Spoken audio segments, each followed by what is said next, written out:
Yep. Edgar, want to check out the museum? I suppose you could say that. Are you here to visit the museum too, Appraiser? Yeah, had some free time, so I thought I'd take a look around. Want to explore together? Sure. If you'd like, Appraiser, I could be your guide. Really? I'd appreciate that. Let's head in, Appraiser.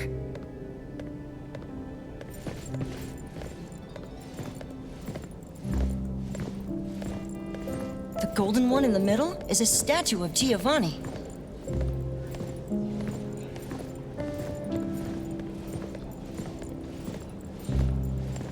They say the family's eldest son spent his entire life pursuing love.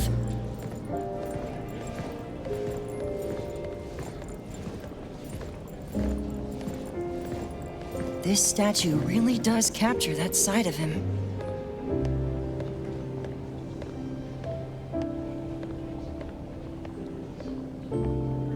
The exhibits on both sides include anomalies, as well as traditional treasures.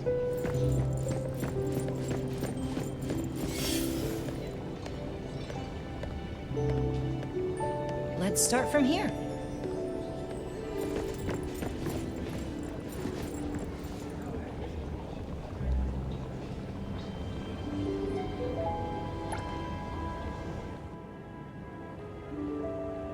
Edgar knows so much. Speaking of which, what's your favorite work in this exhibition? Well, follow me. My favorite exhibit is actually the building itself. It's both grand and magnificent in scale, but also has such intricate details in its design. And the way the sunlight hits the exterior walls is really beautiful. I learned so much from you today. Having a friend as your guide really does feel different from having a stranger, doesn't it? Being able to share what I know with you so freely. I'm really happy about that too. If you need any more explanations in the future, Appraiser, you can come find me anytime. Sounds good. Thank you.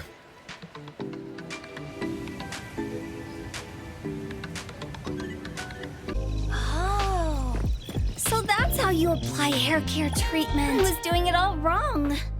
Mint, what are you looking at? Oh, Coco. I'm learning about hair care. My tail has been getting frizzy lately. But this says this product is designed for pets. It's fine. It probably works just as well. Coco, your hair looks frizzy. Want to try this technique I just learned? No thanks. Oh, so that's how you apply hair care treatment.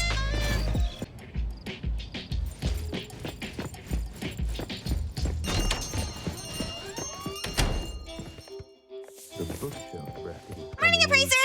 Get Taggy look to here. check on it when Is you have the this time. package yours? It's not mine. Tagado says it's not his either. Oops!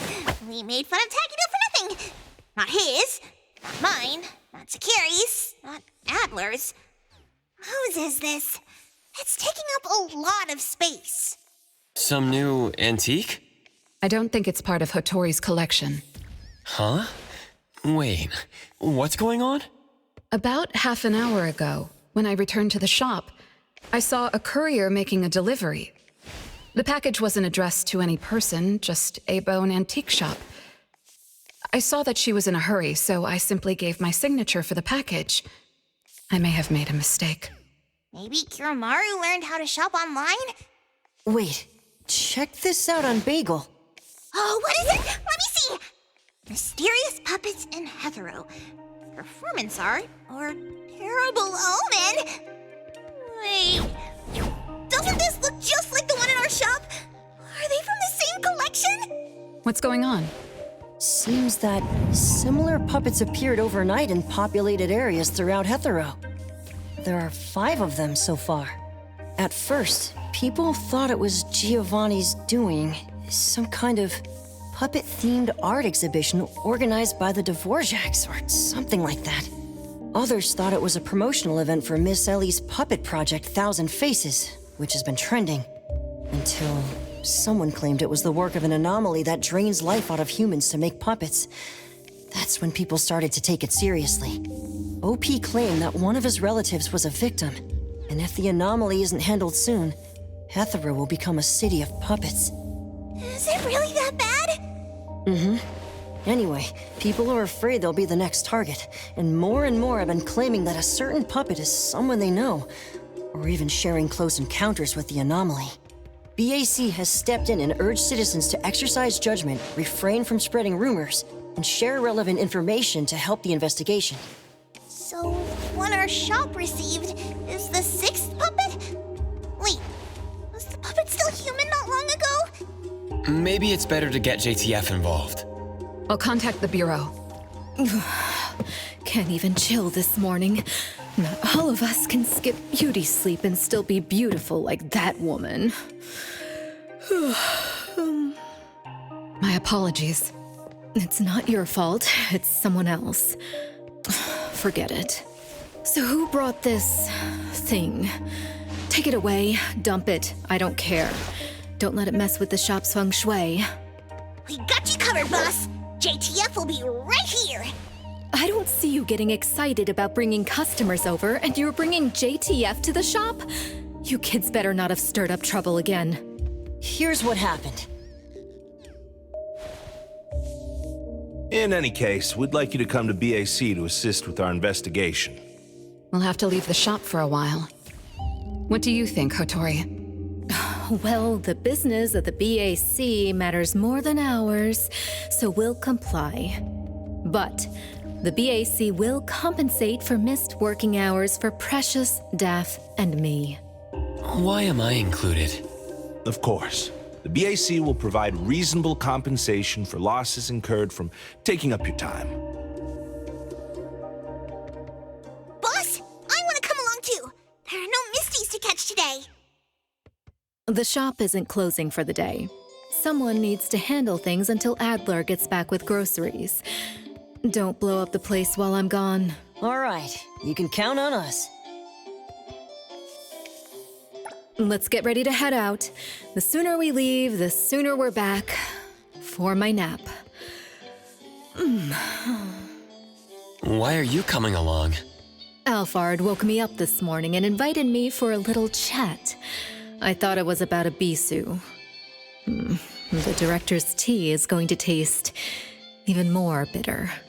Come on, let's go. I'll try to get some fawns out of her.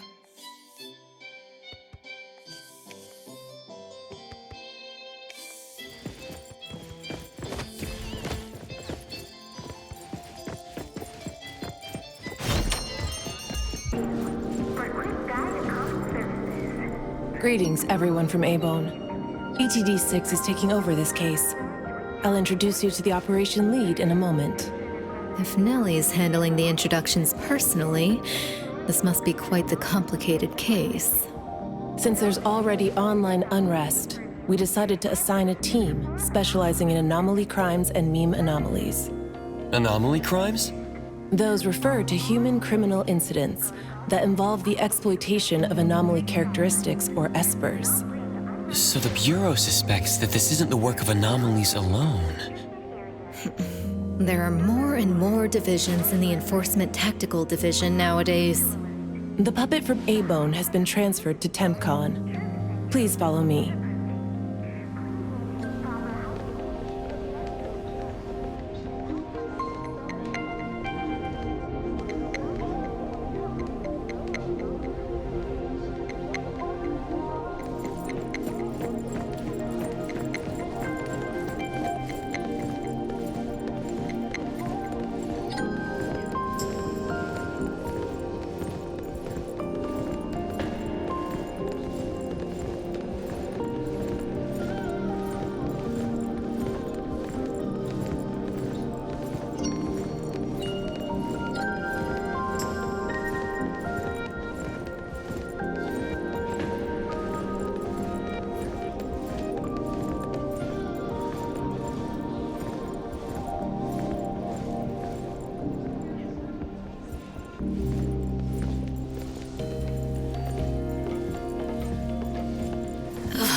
After so many years, the Bureau's shabby elevator is still so slow. Why wouldn't Alphard spend her budget to upgrade it? She hired so many new employees. Indeed. There have been many new hires after you left ETD. This is awkward.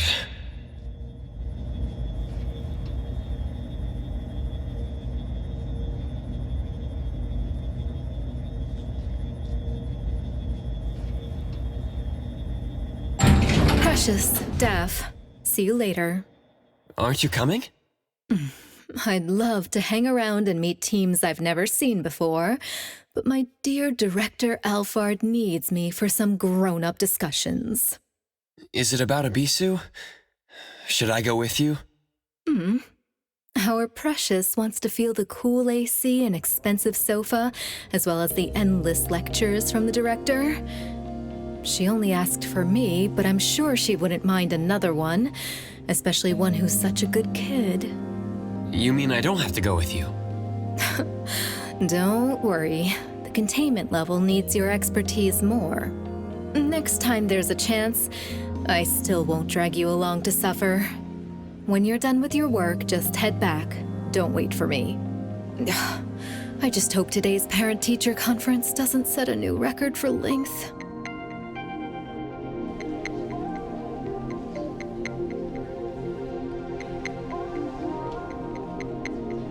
When I first came to the Bureau, Mint brought the anomaly to TempCon here, right? Yes. TempCon manages anomalies and derivatives that we don't fully comprehend. Depending on the situation, they'll either be nullified or transferred to the Seleno compound for long-term containment. We're about to directly contact anomaly derivatives of unknown properties. That said, your safety is guaranteed.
Allow me to introduce our guests. These are anomaly hunters from Abone Antique Shop, Daffodil, who witnessed the suspect in the puppetization case, and the appraiser, who has keen perception of anomalies. This is Chaos from ETD6. Hi there. This is Lavinia, an operative from the Egosh Court. We'll be relying on the court's support for intel related to unknown anomalies. Blackbird was unable to attend today's meeting in person, so I'll be covering for her. Greetings to the people of Abone. Greetings. Now that everyone's here, let's get started. Who received the package? Tell us what happened. It was around 7:30 in the morning. I saw the delivery person place the package at the shop entrance. She approached me for my signature, saying she was in a hurry for the next delivery. I did not think too much at the time, so I signed and took it into the shop. But looking back now, the whole thing was pretty strange. The package was marked fragile, and the delivery person told me to handle it carefully. But the packaging was flimsy. Do you remember what the delivery person looked like? A young woman, not particularly tall. Short hair, in a Cool Express uniform. I didn't get a good look at her face since her baseball cap was in the way. Curious. From the package to the delivery person, everything was fake. According to our investigation of the Cool Express in Bridge Crossings, the delivery person responsible for Hankaku Street does not match Daffodil's description, and their work records show no irregularities. The shipping records from the package center also show no fragile items being delivered to A-Bone. Someone disguised themselves as a delivery person just to give A-Bone a puppet? Correct. The question is, why would anyone do this? Considering this may involve matters affecting A-Bone's interests, I'd like to consult with both of you. We also don't have any leads. Sorry to interrupt. I was thinking, what if this person wanted the appraiser's help? The puppet that allegedly was transformed from a human, wouldn't it retain traces of an anomaly? If that's the case, shouldn't a client have come forward to explain the situation? Even without a client, what harm is there in examining a gift at your doorstep? Can I take a look at it? Please, go ahead.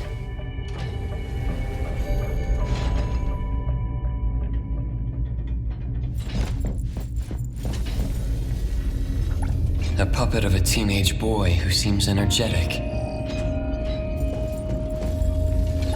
A puppet of a young woman with a gentle expression.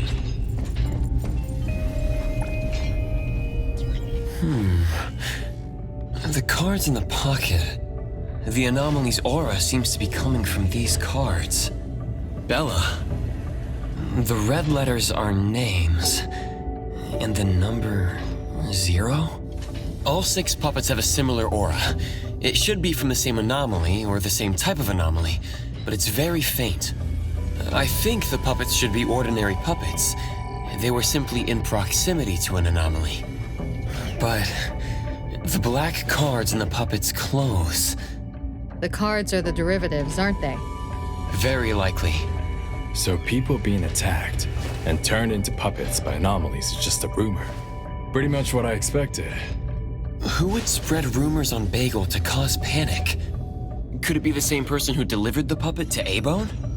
Bingo. You're asking the right questions.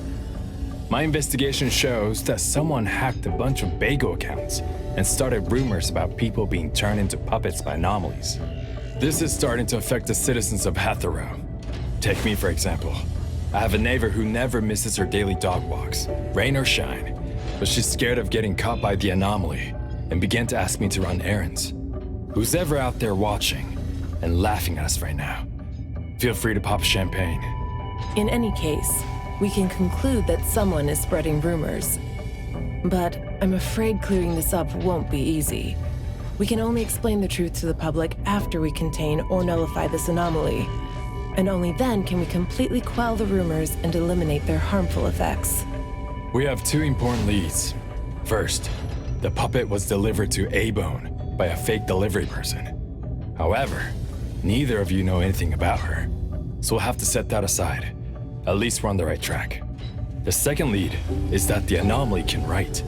In my experience, this is quite rare. I wonder if the Egosh court has any records of such anomalies? Could you help us interpret it? Unfortunately, we haven't found any matching anomalies in accessible records. If we can determine the identity of the names written on the cards, I may be able to help. I should be able to glimpse at their fate through divination and understand what they've been through. Chaos, consider this. If anyone received a black card from the anomaly, you are welcome to bring them to the witch's house for divination. Understood. If anyone from A-Bone discovers new leads, please contact BAC as soon as you can. We will look out for more leads. Very well, let's adjourn. Thank you very much for your assistance. Who could it be?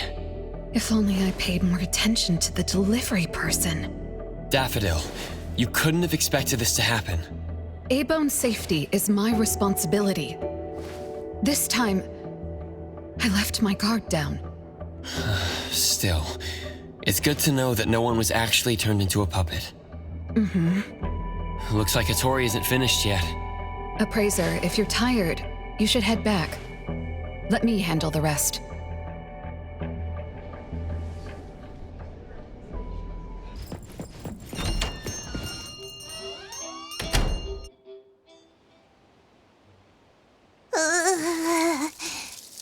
Natalie, are you okay?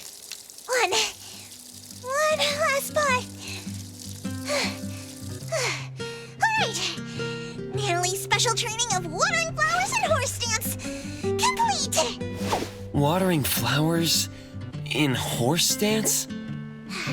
I'm learning from my master. Integrate every bit of training into daily life, using the weight of the watering can to increase the training intensity. How's that? Pretty clever, right? Oh. I water flowers like a normal person. Exactly. To master, this is just normal. My training isn't good enough yet. That's why I keep wobbling around. Just you wait and see how much I improve, master! Of course. Thanks to Daffodil and Natalie, the flowers and plants are looking better. I'll take care of pruning from here. Alright. Delicate work like that really is best left to the old man. Oh, by the way, how did that thing from yesterday turn out? Any updates? We couldn't get anything out of Cool Express. The manager even said that they're going to avoid hiring temps for a while. There goes one of my reliable side gigs. Colucci's funds are running low. Oh, why do you think they're sending puppets to our place in A-Bone? Could it be the anomaly is challenging the Colucci's? Was the puppet sent to deliver some kind of message? What message could that be? Like a coded message in Sin City Chronicles. This is some kind of hint. The hint is something that I, BG Daime, should definitely be able to figure out. If that's the case, shouldn't the recipient be you? No, you're right. Why does it only say A-Bone? Could it be that I, Natalie Colucci, am not famous enough? If it only says A-Bone, then who exactly is this hint for? Or could it be meant for all of us? We have a guest. Hello? Is this A-Bone? Are you anomaly hunters? Welcome to A-Bone. You must be here for an anomaly commission. Yes. What do I need to do? Do I sign a contract? Do I have to sign up for something? This must be your first time seeking help from anomaly hunters. Don't worry. Please, have a seat. These are A-Bone's finest anomaly hunters. Feel free to share with them any troubles you have. I'll make some tea for you. Please, wait a moment. Okay. Sorry, I don't know how this works. If you don't mind, let us ask you some questions. That way we can help you figure out what you need. Okay, leave it to me. So, have you encountered anything strange recently? What should I call you? Renee is good enough. I think.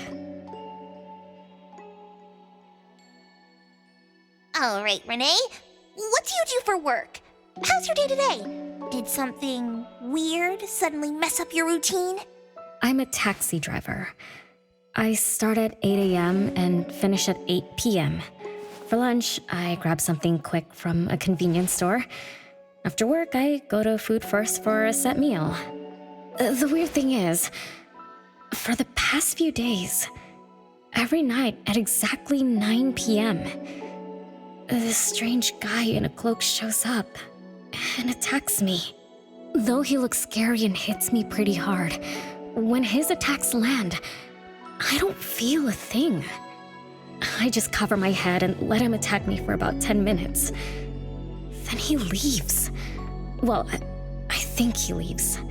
When I peeked through my fingers, nobody was there. That's about it. Isn't this strange? He attacks you every day? Even if it's just a prank, that's messed up. Here's your tea. Thank you. Every night at exactly 9 o'clock? What kind of kink is that? Maybe it's like those guys from gangster movies who like to dress up scary to shake people down for money. They usually show up at the same time to establish an air of authority. Oh, I can't believe there's a lowlife like this on my turf! I'll have to talk some sense into him with my fists! But I don't remember owing anyone money. I did nothing to deserve harassment from this debt collector. He never says a word, just swings this huge scythe at me. It's terrifying. You don't feel any pain when he attacks. Could this be a hallucination? Or is this debt collecting some kind of anomaly activity? That makes perfect sense! Yes, it should be an anomaly, just like Fuka said. She told me to look for help at the A-Bone antique shop. Who's Fuka? She's my friend. Well, more like my food buddy. Fuka said, it's definitely an anomaly, and the anomaly hunters from A-Bone antique shop can help me. She recommended her shop? That's a first! Thanks to me, Natalie, the tiger of bridge crossings, Ichi Daime of the Colucci family! Oh, I've made a name for ourselves. People are finally going out of their way to recommend us! Your friend knows what's going on. What else did she say? I'm not really sure. I just know that she said I should get your help as soon as possible. Are there any other strange things going on besides that? It's hard to say. I don't know. Sorry, I don't have a great memory. I only have vague impressions of most things. How about you go ask Fuka? She also saw the anomaly in the parking lot that day. I think. She seems rather scatterbrained. It'd be good to hear what others have to say. It's almost mealtime. Fuka should be at food first. Shall we? What do you think, Appraiser? Master? This is our first commission of the day. We'll help figure this out and see if there's really an anomaly causing trouble. Let's not disappoint this very tasteful person who recommended us. Let's go take a look. How about you, Master? Master hasn't worked on a commission with the Appraiser yet. Maybe this is a good time to show you my latest training results! Hattori has no plans to go out today. Rest assured, I'll watch over the shop. Very well. Let's head out. Let's go. It's been a while since I had food first. Oh, I'm craving for their hamburger steaks. Hey, old man, we won't be back for dinner tonight. Take care.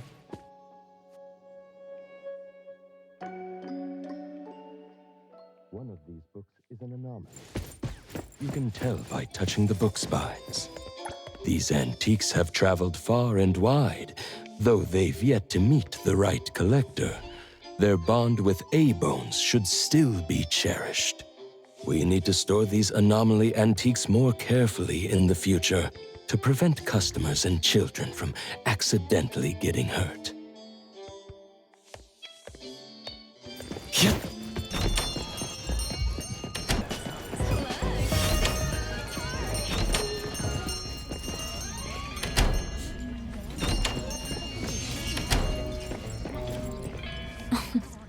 You're later than usual, little Renee. Sorry for keeping you waiting. I'm sorry. I had something to do. No need to apologize. Your matters are more important. Are you anomaly hunters from A-Bone? That's right! The A-Bone detectives are back in action! I am Natalie Colucci, H.E. Daime of the Coluccis from Bridge Crossings! This one Renee's the core of our family, the appraiser! And this here is... It's been a while, Daffodil. Well, you already know Master. Your master helped our family solve quite a few troubles in the past. Mother still can't stop talking about Daffodil's moves. Oh, no wonder you recommended us to Renee. Master's commissions always get perfect reviews. Sorry, I don't quite remember. It was probably back when the shop first opened, right? After all, we have monopoly on all anomaly commissions now. Fuka, we'd like to ask about the strange thing happening to Renee.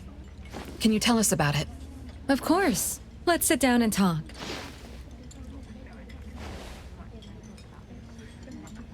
Two nights ago, little Renee and I finished dinner and were about to head home.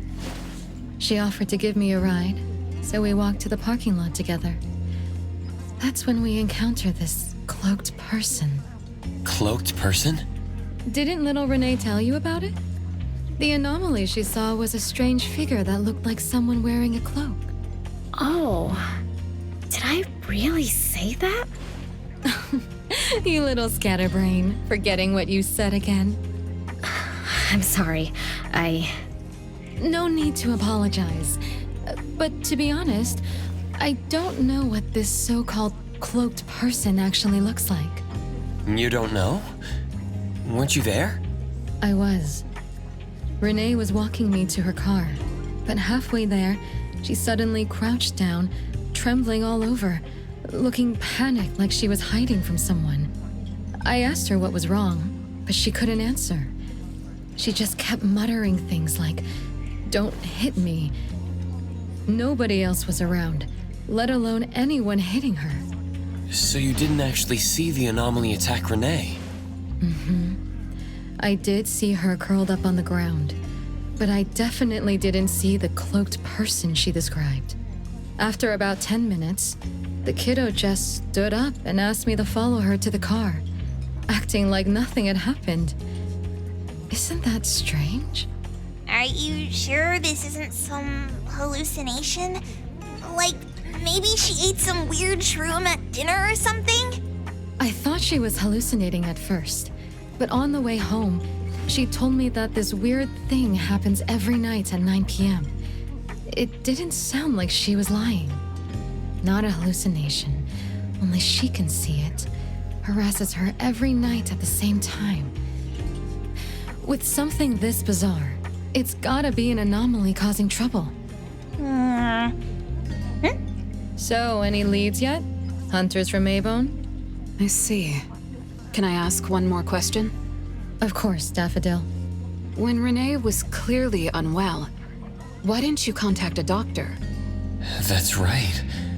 She acts like she's nice, but when her friend was in trouble, she didn't seem to be concerned or help her.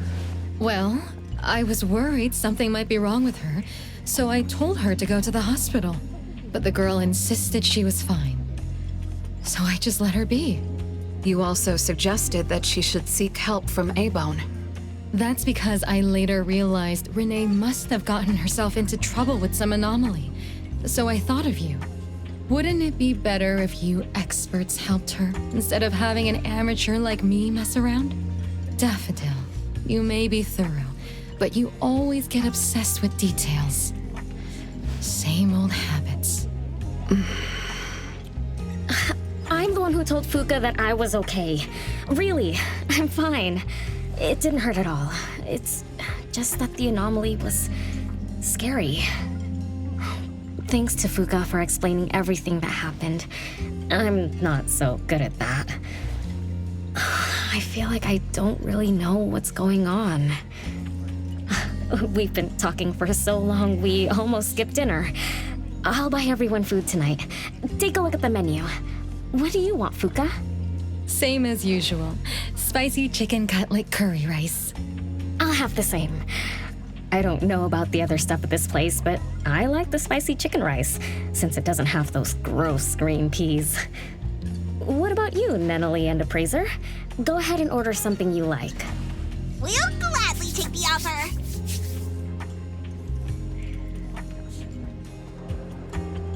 It's 2 minutes before 9 o'clock. According to Renee, the anomaly will appear in the parking lot right on time. I wonder if we'll get to see that cloaked person show up to collect debts. From what Fuka said, not everyone can see it, right? Or maybe ordinary people can't see it? It might not be a weirdo in a cloak either. After all, she's a bit scatterbrained. She could have gotten it wrong. There are many anomaly hunters here to protect you today. No need to be afraid. Thank you. You always take care of me. Then I'll walk ahead. He'll show up soon.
Leave it to me.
Let me take over.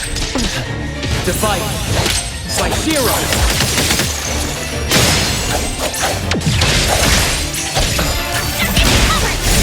Everyone, follow my command!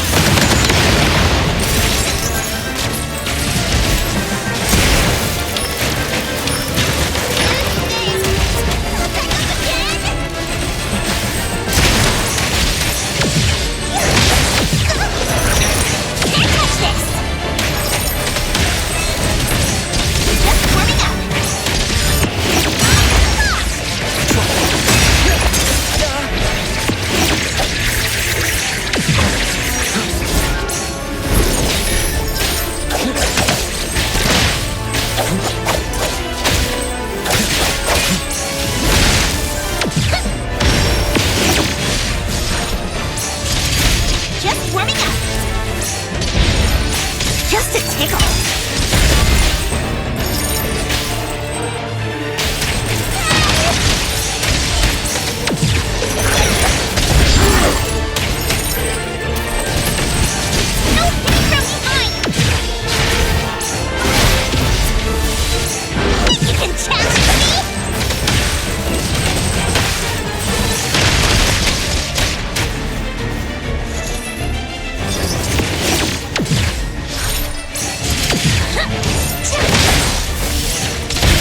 You're getting covered! Thunderbolt, it's our turn!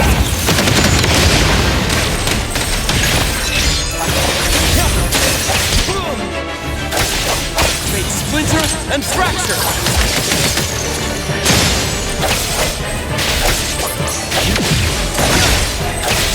It's fine. Not too difficult.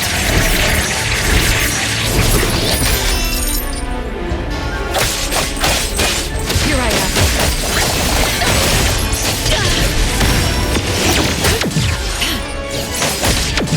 Your moves are sloppy.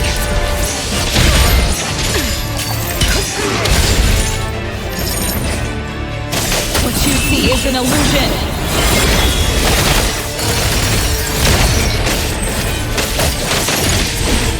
Again.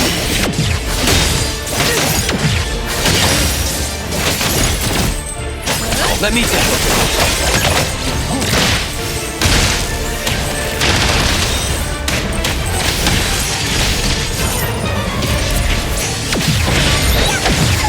I will speak to the next. My mistake. Leave it to me. No mercy.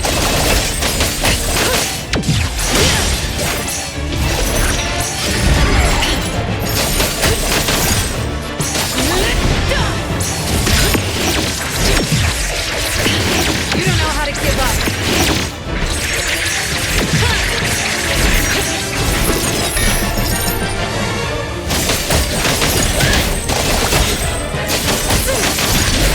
No problem.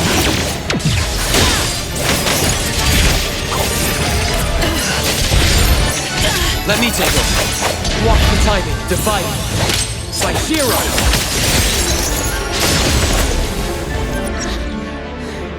How did it get away? Don't tell me I'm getting rusty! Ugh. Stay away. Stay away from me! Are you okay? Don't worry, I drove away that debt collector. Everything's okay now. Did the anomaly drop that thing on the floor? Renee. And a series of numbers on the back. Minus 20088. The numbers are different. It's the same type of card the Bureau is looking into. Let me contact Chaos. We meet again. From what I know, you received a commission from Renee to investigate this debt collector anomaly, which attacks her every night at the same time. You fought, then the anomaly left behind the same cards from the baptization case. So you encountered the same anomaly I'm after. Could someone have schemed all these encounters just to involve you? ETD6 lives up to their name. They are true anomaly crime experts. You're right. This doesn't seem to be coincidence. We still don't know who's the mastermind or why they're doing this, but we may have already met her.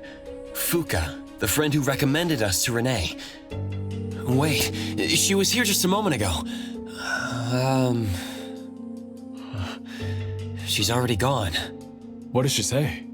She recommended A-Bone because Daffodil had handled her mother's commission before, which left an impression. Daffodil. Daffodil. So it's Daffodil again. Interesting. Thanks for the information. We should make a trip to the witch's house. Good thing it's not too late. So I'll ask the Blackbird and her team to work some overtime. Aren't you coming with us? Of course.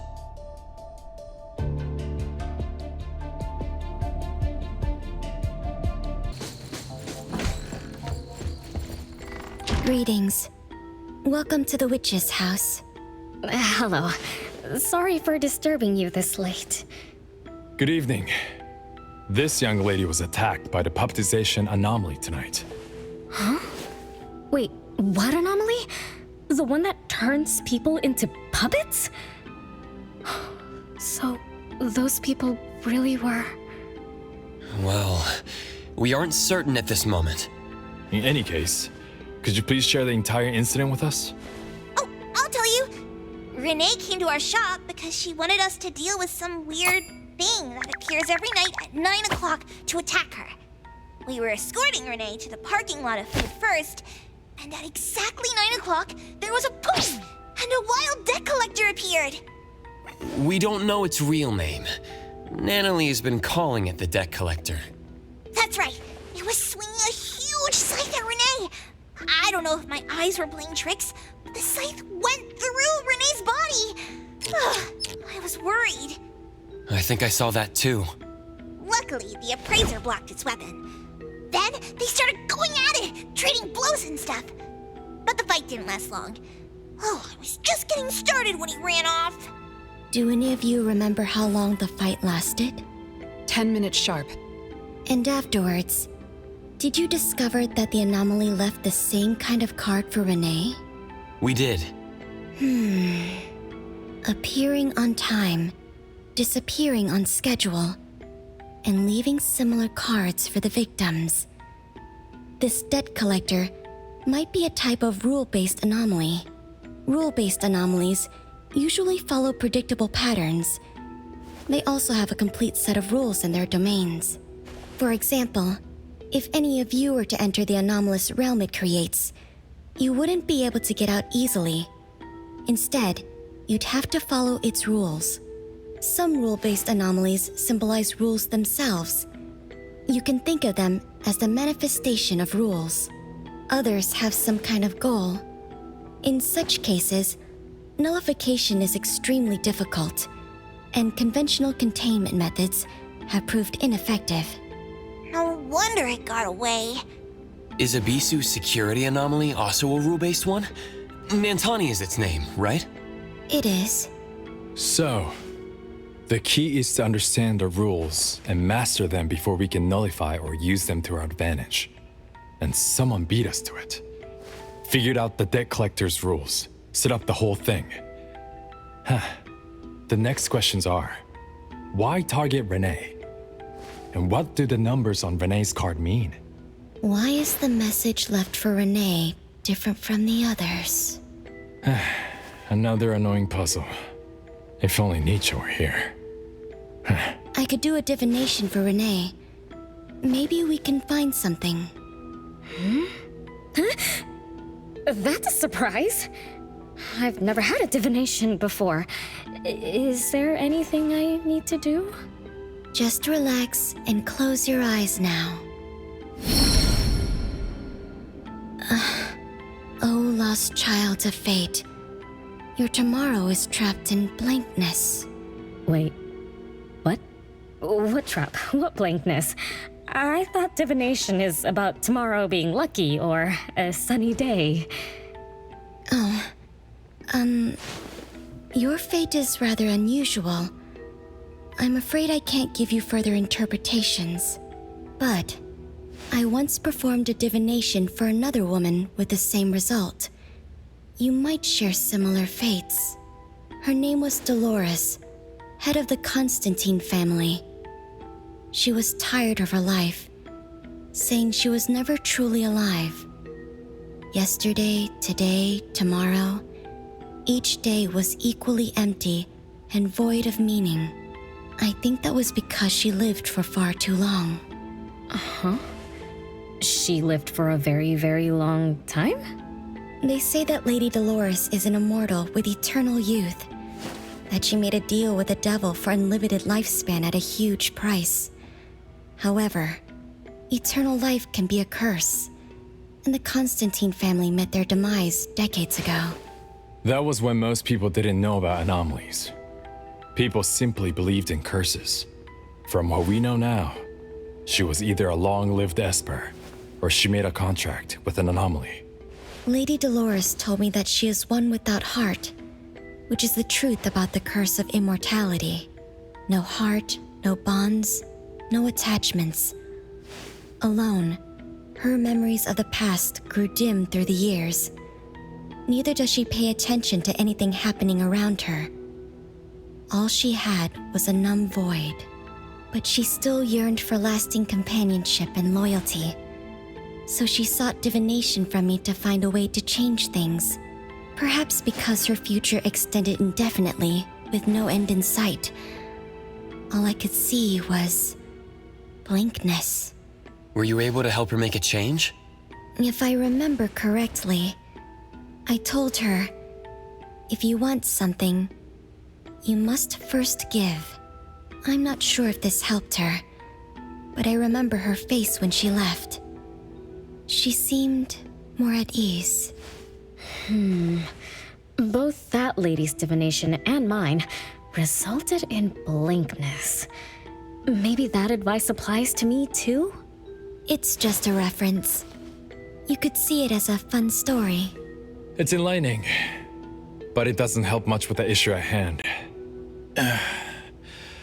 It's getting late. Let's call it a night. Thanks for all your help. Miss, let me escort you home. Okay. Thank you, Chaos. Blackbird, thank you for your time. We'll head back now.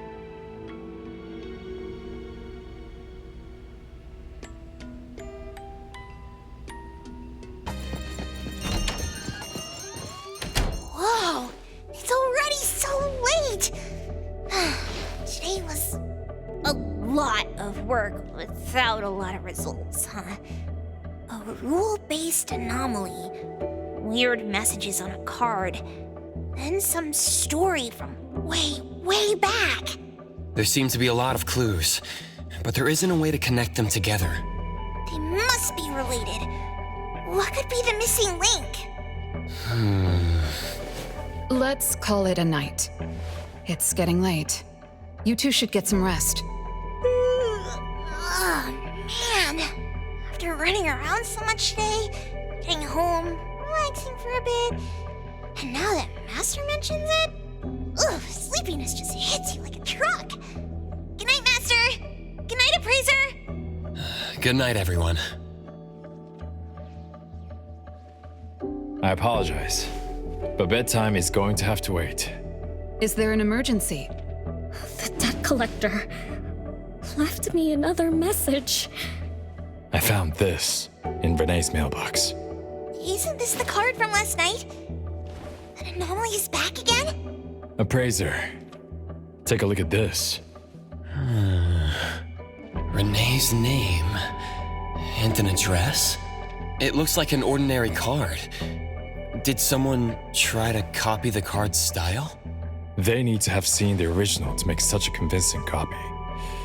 That narrows down our suspects. You mean Fuka, who witnessed our battle with the debt collector last night? And the person who delivered the puppet. Don't you think they're working together?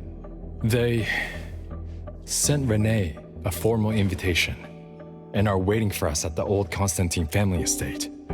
That address belongs to the now defunct Constantine family.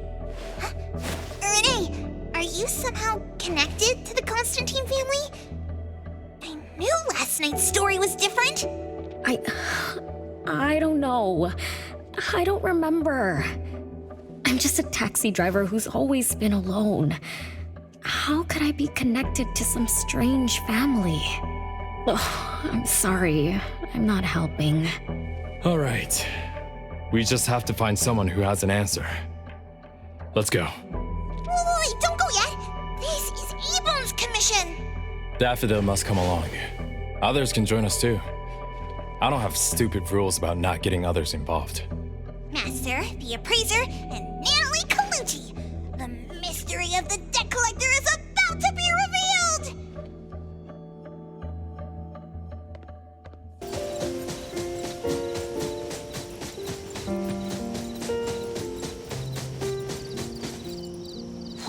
There's nothing here except for some skinny cricketry. How is there nothing else? Was there really a big mansion here before? It's a cherry blossom tree. I didn't notice before, but wow. It's grown so tall already. The branches might be thin, but they're sturdy. Natalie, do you want to climb it? Me? Climb the tree? Now? Let me see if there's a good angle to climb. It's been a while. I'm not sure if I can do it. Or maybe it's because I was smaller when I was a kid. I could just hop and reach the top. But now... maybe it's better not to try. Why are you all looking at me? sorry. My bad. This isn't the time to be fooling around. Let's have a climbing competition after we solve the mystery. Let's get back to the case. Renee said she's been here before, specifically when she was a kid, and that she used to climb this cherry blossom tree. You are connected to this family after all. Did I just tell you all of that? Yep. You said you climbed this tree when you were a kid.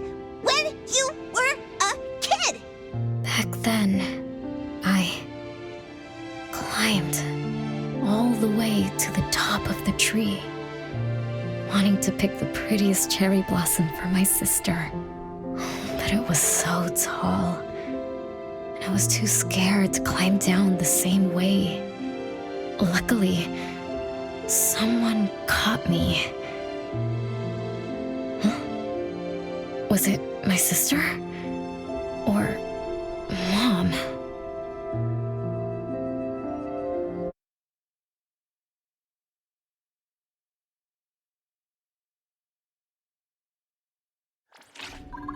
Ow! That hurts! Renee! Are you okay? My head hurts. But my limbs are where they should be. What about you, Appraiser? I'm okay too. Where are we? What just happened?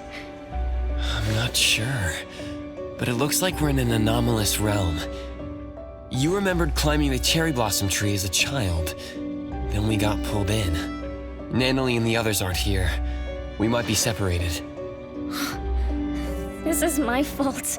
I'm so sorry. I had no idea this would happen. No worries, it's not your fault. Besides, we hunters are used to being pulled into anomalous realms. The real question is, how did we end up here? What a grand entrance. This must be some wealthy family's mansion. Such as the residence of Lady Dolores, head of the Constantine family.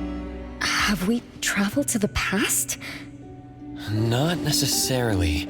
Maybe the anomalous realm is simply recreating scenes from the past. Do you recall anything else from when you were a kid? Anything helps. I can't. My brain is still foggy. But I can feel this. Ever since I got here, I've been having a sense of nostalgia. You must be somehow connected to the family. Whoever brought us here knows that.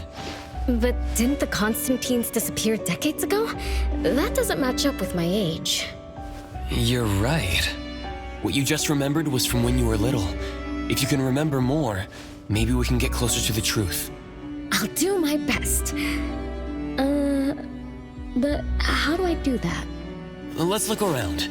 Maybe we can find the key to your memories.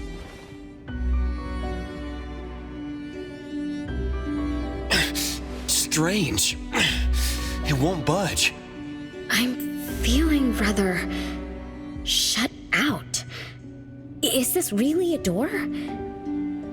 It feels so strange. Maybe it needs to be opened from the other side? Maybe. Let's check over there.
It's you.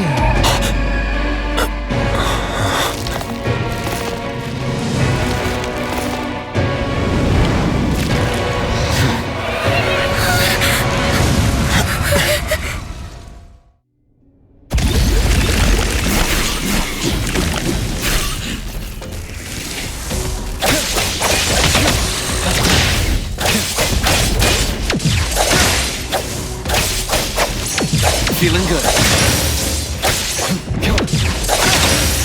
It's fine.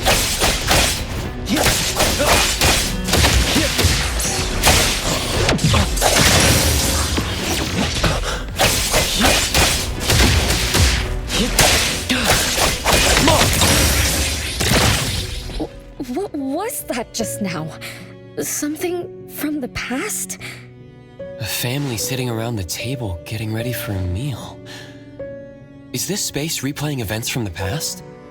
How strange. It's like watching a movie. That's called a reenactment of the past. But did I just upset them? They don't seem too happy to see me. Don't worry about that. Anything can happen in an anomalous realm. In fact, hostile anomalies are rather common. Do you have memories of what we just saw? It somehow feels familiar. Especially with the person who lit the candle. But, I'm not sure. That lady. If she's from a memory, how could she make eye contact with us who are in the present? Am I just overthinking? 1 o'clock? It's 1 o'clock already? Bell chimes? When the debt collector appeared, it also sounded like this. Could this be related to the rules it follows? Let's go check the entrance hall.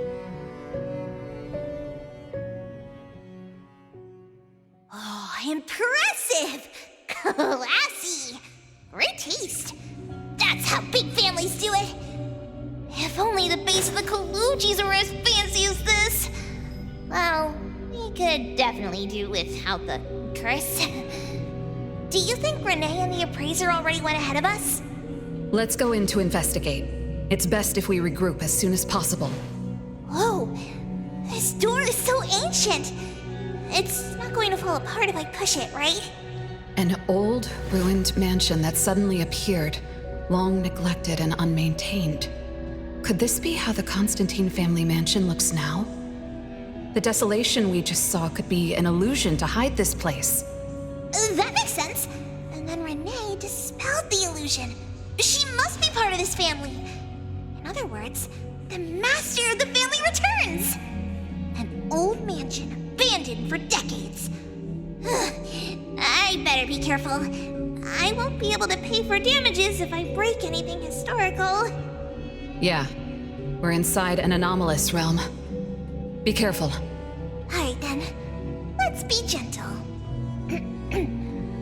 Hello there!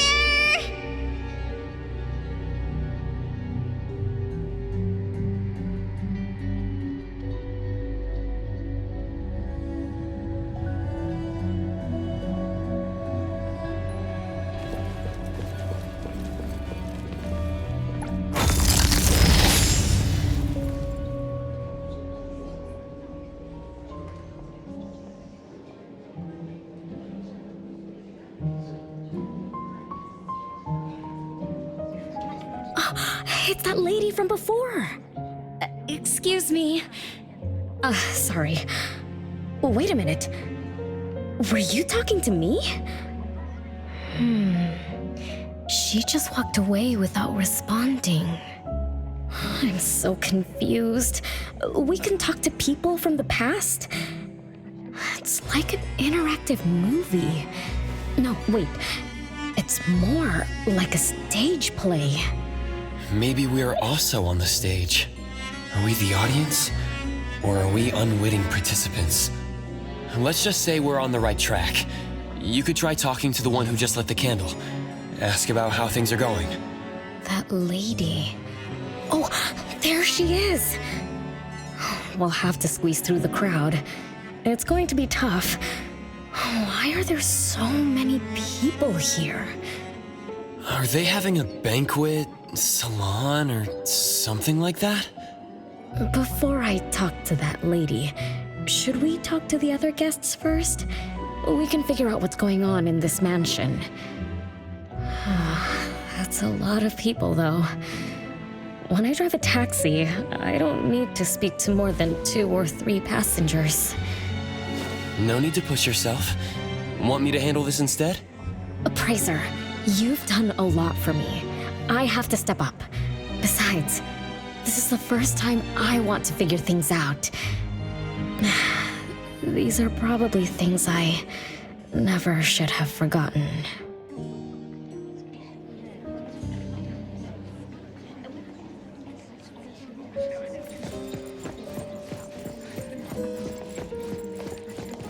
I might not have another chance like this.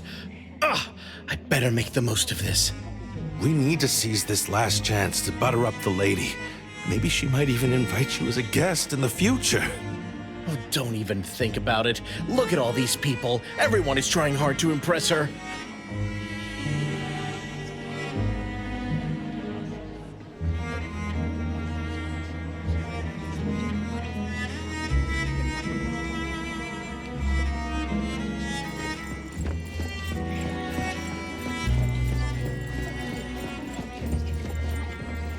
Which family does that young girl with the white hair belong to? How come I've never seen her before? That should be Bella, the eldest daughter of Lady Dolores. She is the organizer of this farewell banquet.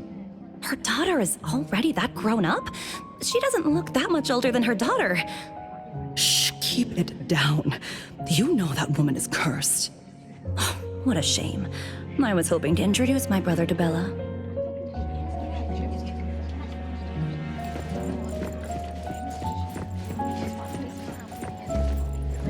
The salon has been running just fine. Why is it getting cancelled?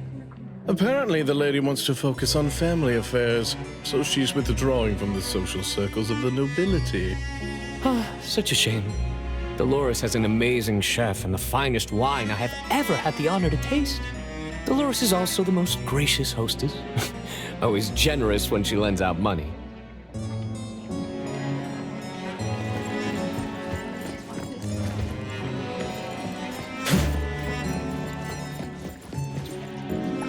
That woman is finally stepping down from the stage. Tut-tut, shamelessly enjoying eternal youth. Just because she had a deal with the devil. Look at this mansion. Look at all these treasures. Who knows how much wealth she's swindled over however long she's been alive. This is my last chance to find her source of immortality. The salon ends at 3 o'clock. Look at what time it is already. What's taking those useless guys so long to make a move? I told you, those so-called exorcists you hired are nothing but frauds. You better give up on your delusions. My brain is getting fried from what the guests are saying. So many conversations. So many faces. So many names. Let me think. Bella. That sounds familiar. Very familiar. Extremely familiar. Oh, that feeling is back again. Just hearing that name brings up this nostalgia. One of the puppets recovered by the BAC is also called Bella. Can this be a coincidence? What do you think? You said the BAC found cards in the pockets of the puppets, and those cards were similar to the one I got. That means I'm connected to the puppets. By the way, Lady Dolores' daughter, whom we just met, also gave me this feeling of nostalgia. I guess I'm really connected to this strange family. Did you remember something? Could I have been their driver? I'm pretty confident in my driving skills. No? Why don't we find Bella and ask for confirmation? That's a good idea. I want to talk to her, too.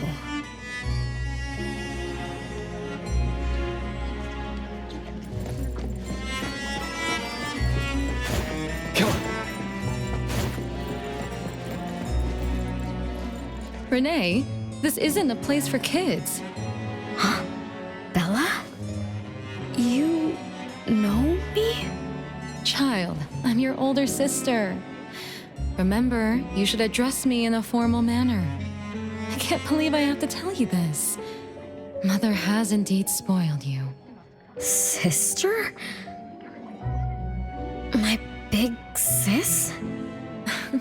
Why are you so confused? Oh, did you oversleep again? Mother warned us not to interrupt her salon, but you just had to go see what's going on. Like the time you hid in that cabinet to peek through. You ended up very disappointed, remember? You said adult social gatherings were boring, so you dozed off.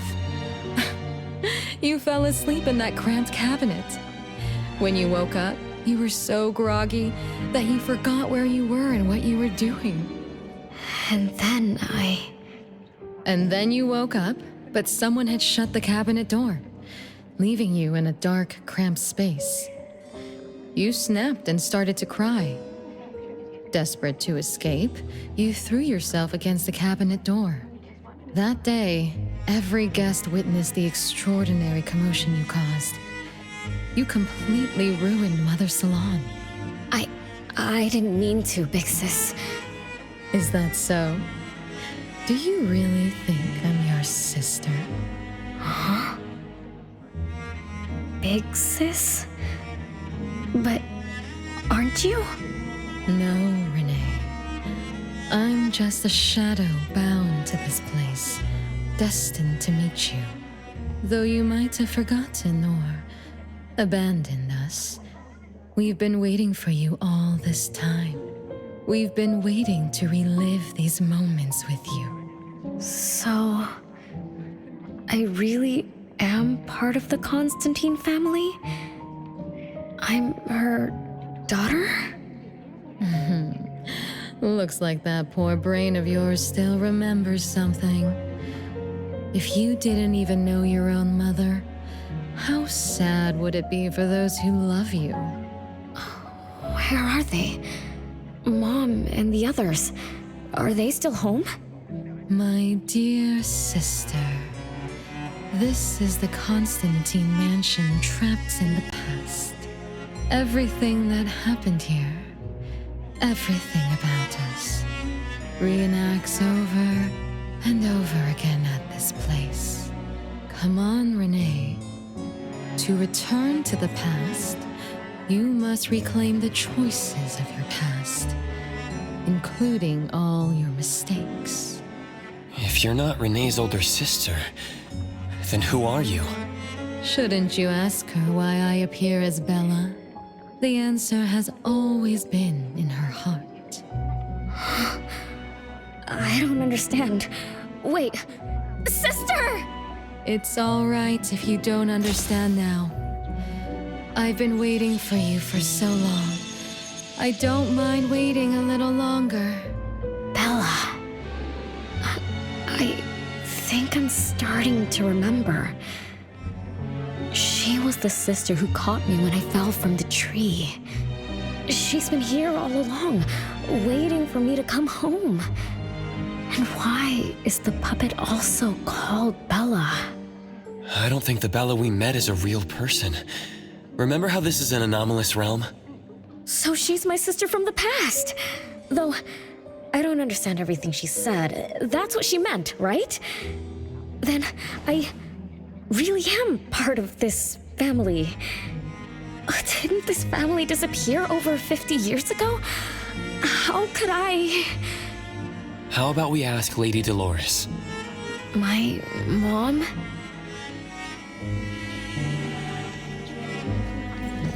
Yep. Come on.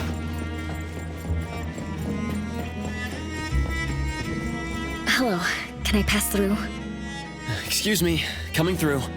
Hey, get in line if you want to butter up the missus. Take turns like everyone else. You're not the only ones who need something from her.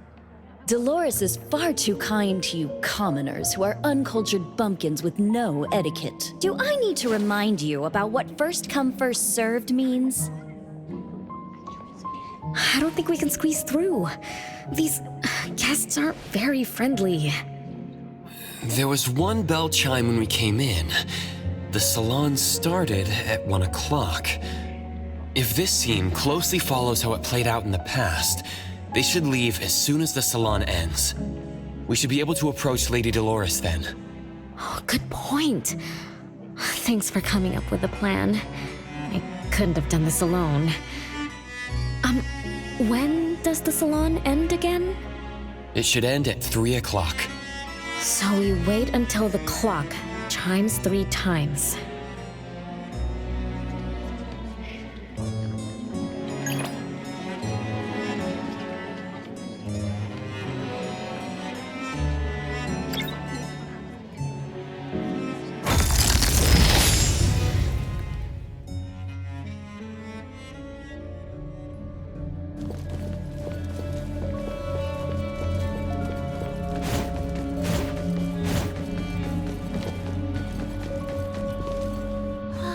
What a beautiful clock! Is this what history feels like? Why is it stuck? Let me fix it. Wait. What's wrong, Master? Is it dangerous? It's best to remain vigilant in anomalous realms, especially with clocks. Oh, right. A debt collector anomaly is also related to clocks. Blackbird once mentioned that rule-based anomalies follow established patterns strictly. It would be a good idea for us to pay close attention to time. Got it, Master. We look around for clocks, watches, and stuff like that. But, I guess I was in a bit of a rush. It doesn't seem it cost anything, though. The debt collector didn't appear this time. Ouch! My ears! Something else showed up. Hey! Watch this!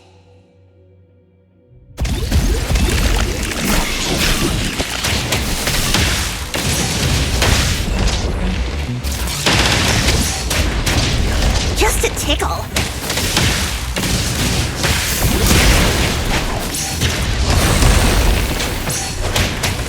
Nice work.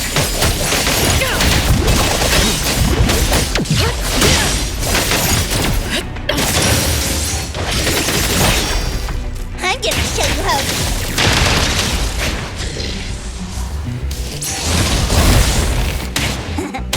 Nice work. No mercy. It's 3 o'clock now. The debt collector shows up every night at 9 o'clock to attack Renee. Until then, let's try to figure out what rules the debt collector follows.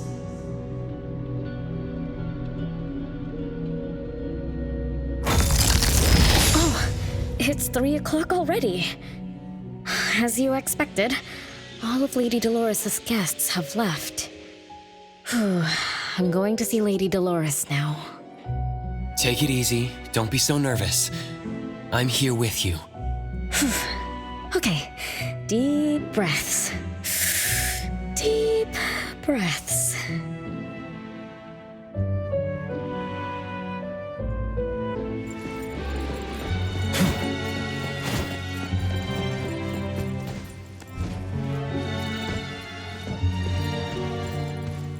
Lady Dolores.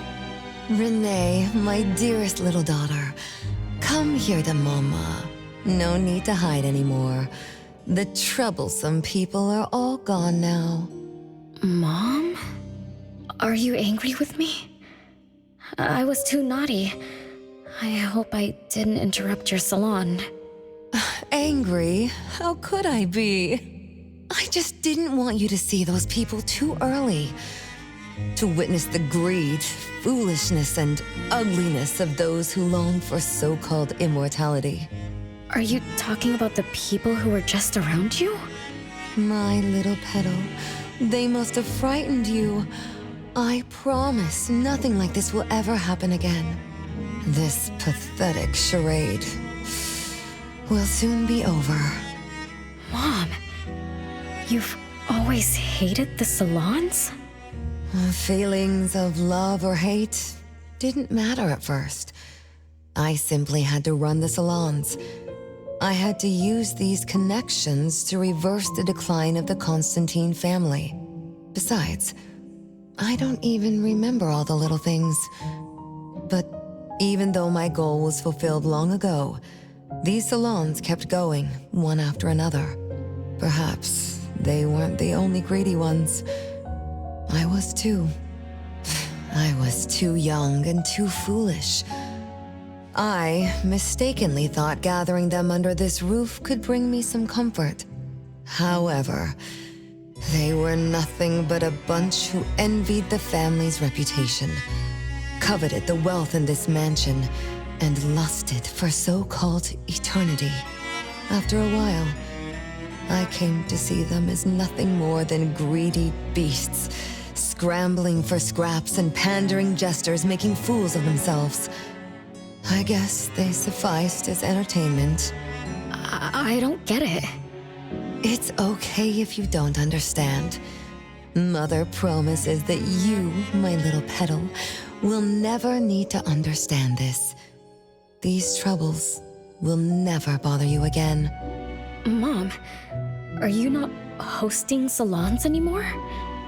Whatever I sought in those salons was a mistake from the start. I must correct this mistake. And the catalyst for that change is you, my dear. My little petal. Family is what matters most. You are the most precious gift in my life, as well as the very source of meaning in my stagnant existence. Whatever time we have left, we must treasure every moment together. From now on, as long as I'm with you, as long as our family lives together in harmony, a moment of happiness with family is worth more than an eternity in solitude, even if it's just for a brief moment. Mom, wait! Little Renee, what would you choose between an eternity in solitude or a moment of happiness? Big Sis! You appeared out of nowhere. That was spooky. Wait. What did Mom mean? And the rumors about the family. Is Mom cursed with eternal life? But how can eternal life be a curse? Isn't it great to live forever? So that's your answer. Well, having something is better than having nothing, and having more is better than having less. Right? Like, if you have endless time, couldn't you do as many things as you wanted? If I had eternal life, I wouldn't know what I wanted. And I wouldn't know what I could do. I wouldn't even remember what I've ever done. This is my life right now. All this time, what have I been living for? Days with nothing to do. With no meaning. And with no end in sight. So that's why it's a curse. Poor Petal. It seems that even after forgetting us, you still haven't found what you desire. Or was the kind of happiness you were looking for nothing but drifting through life in a daze, barely conscious? No, I didn't forget you on purpose, Big Sis. It's not like that. Little one, you self-contradict and don't act as you say. But I believe you, because you've already paid the price. Just like your first answer, you made a choice before. That choice allowed you to return here by yourself, but it also made you forget everything, including us. You're saying Renee chose eternal life, like Lady Dolores. What do you mean? Me? Eternal life? No way. Did I? But what about you, Big Sis? Mom?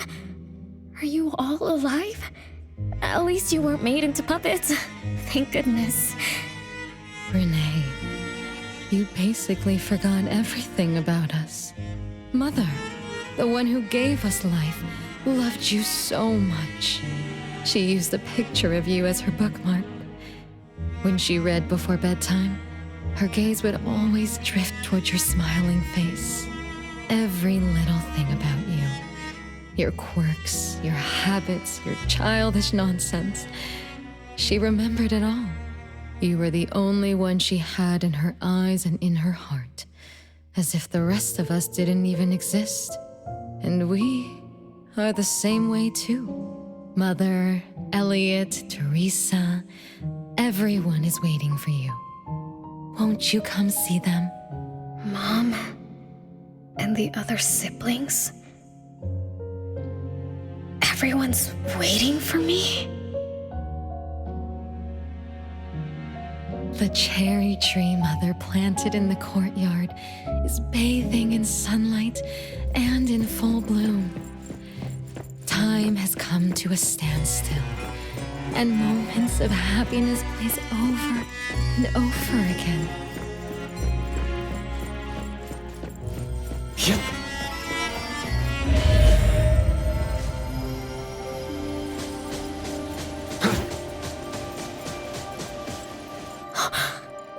It's the same tree from before. The cherry blossoms. Oh, they're so pretty. Back then, when I was looking up at this tree, I suddenly wanted to pick the most beautiful branch for Big Sis. I thought she'd definitely look pretty with cherry blossoms in her hair. So I reached for that branch as far as I could. But I lost my grip and fell from the tree. Then... oh, what happened after that?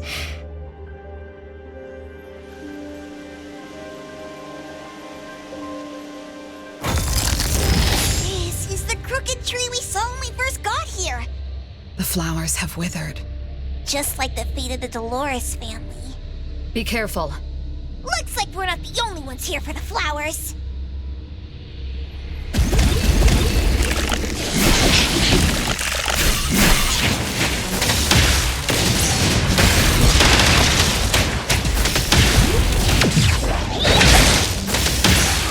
Nice work.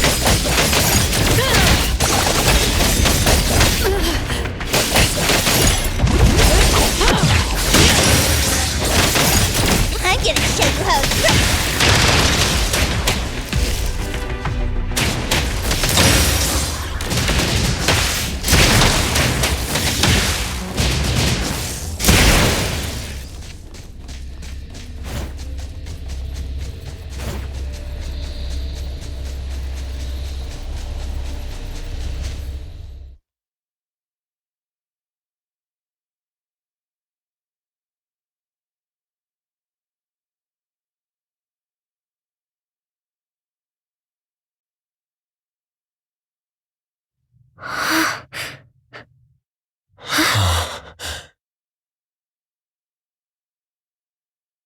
"42, 43, 44, 45, 46, 47.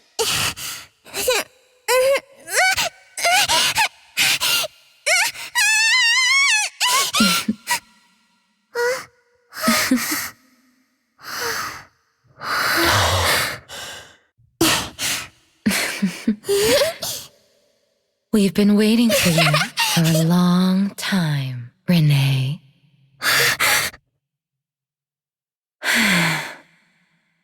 Do you remember the reason we were born and the purpose we must serve?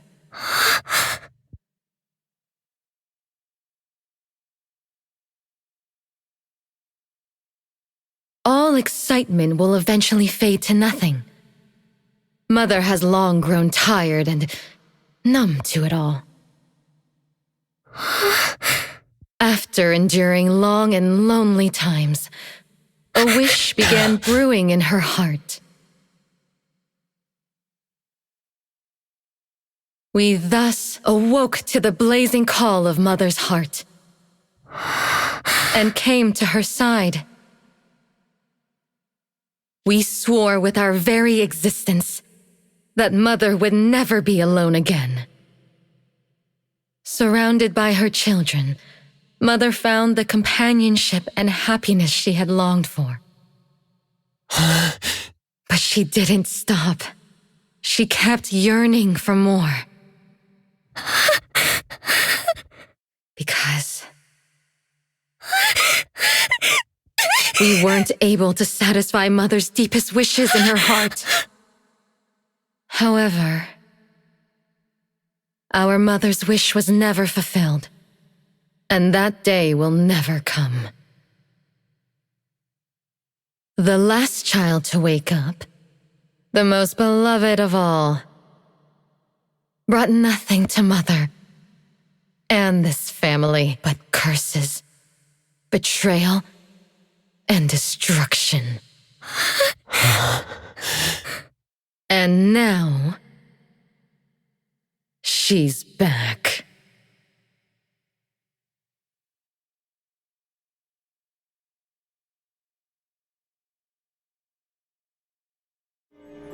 Do you remember about the time our family spent here?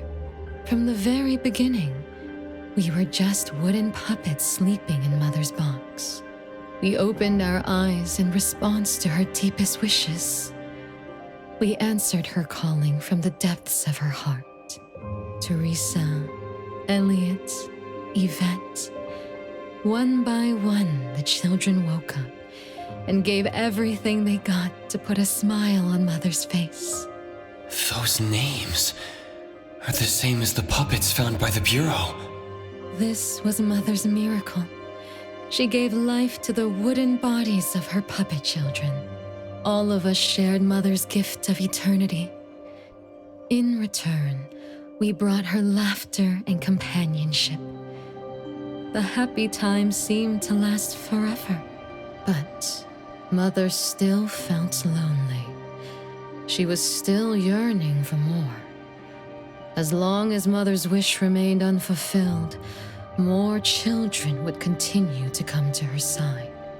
And you, little Renee, are the last child to receive her favor, and the one she treasures most. So, we used to be puppets, and I woke up because of Mom's magic. That must be the Esper ability of Lady Dolores. Our existence, our calling, and our purpose. Everything was dedicated to Mother. Thank you for helping me remember all of this, Big Sis. Unfortunately, you abandoned all of our duties. You betrayed us and committed an unforgivable sin. Sin? I don't get it. You forgot your family. You even forgot the sins you committed. But that's okay. I'll make you remember everything. That's exactly why I am here. The sin is recorded on Mother's registry in the study. Won't you go see for yourself? You could give us a better explanation. Everything started because of you. My ignorant little sister. Oh, wait a minute. Don't leave me, sis! Renee, you're remembering something, right? Just like what Bella said, we're all puppets that woke up in response to Mom's wishes. We exist to keep Mom company. I remember many, many things now. I had tea with my siblings. We also played hide and seek at home. But Mom, our beloved Mom, where is she now? Why am I the only one alive by myself? Where did they all go? We'll have to check the study. What's going on? I have no memory of that place, but I feel scared. There is something in the study.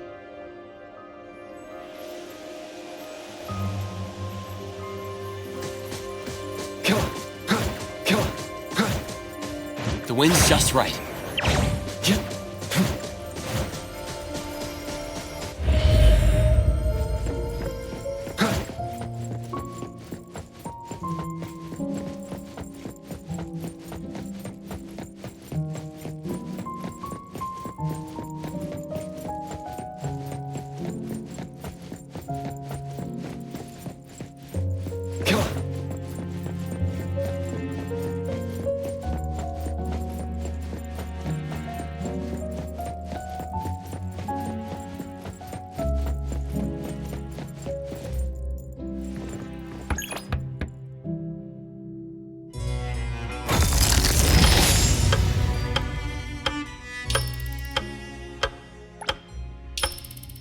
There's no way a crappy door can stop Master and the Ichidaime. This is the only locked room in the whole place.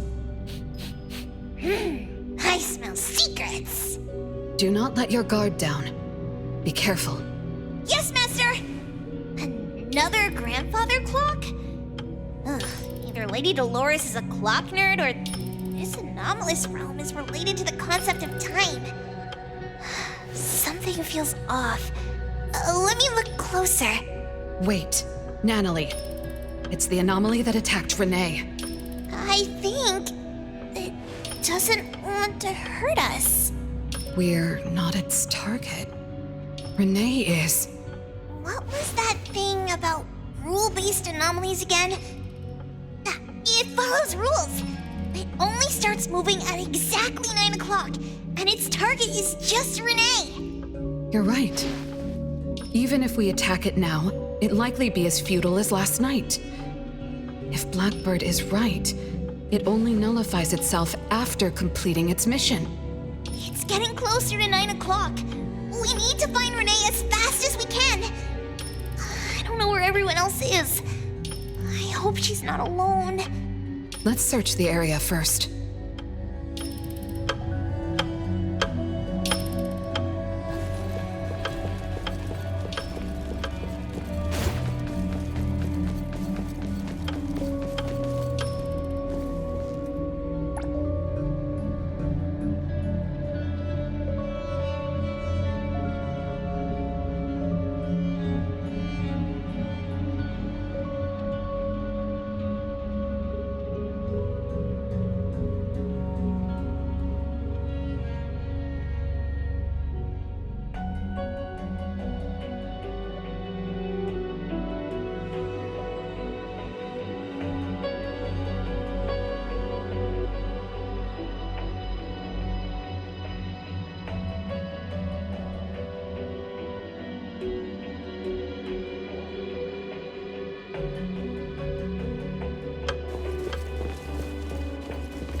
so many siblings around, the house must be crowded, right?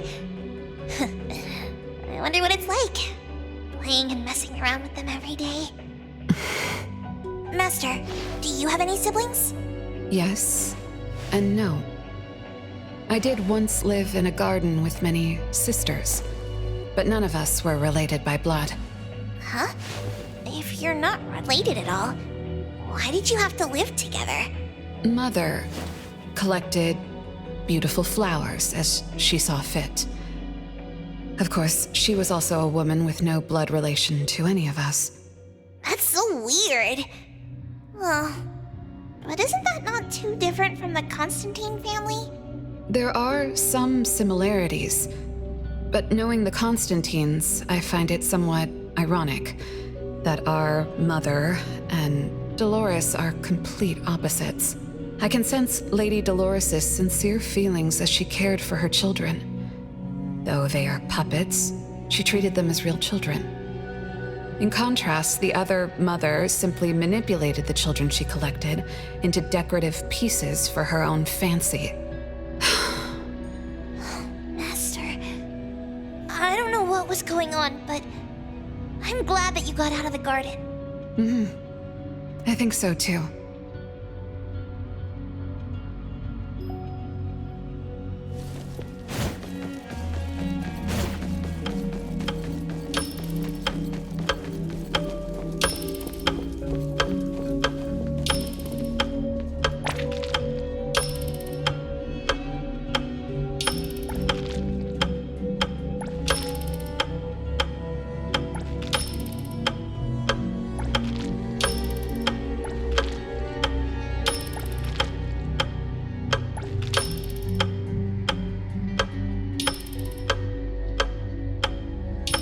Chances are, Lady Dolores has met her demise. Only Renee's number is different. We won't let it turn into 0. The curse of eternal life, a fallen family, a blank tomorrow.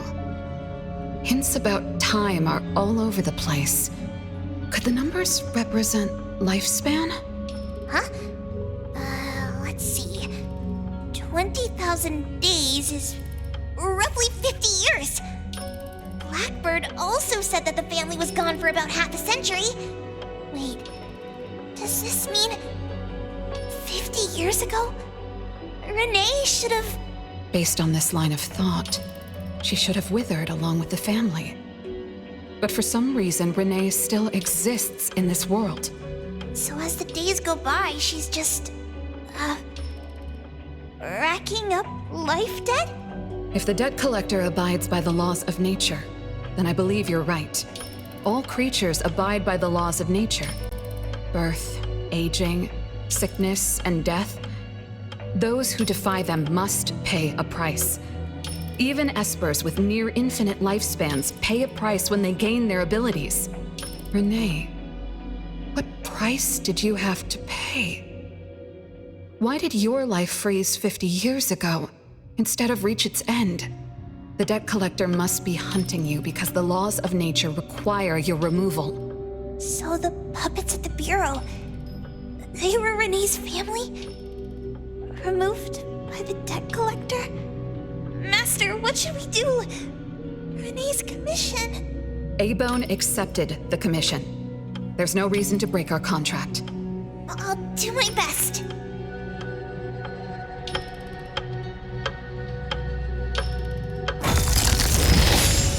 You know? Yes, Mother. Even though you never allowed us to enter the study and never let us touch the registry, I understand.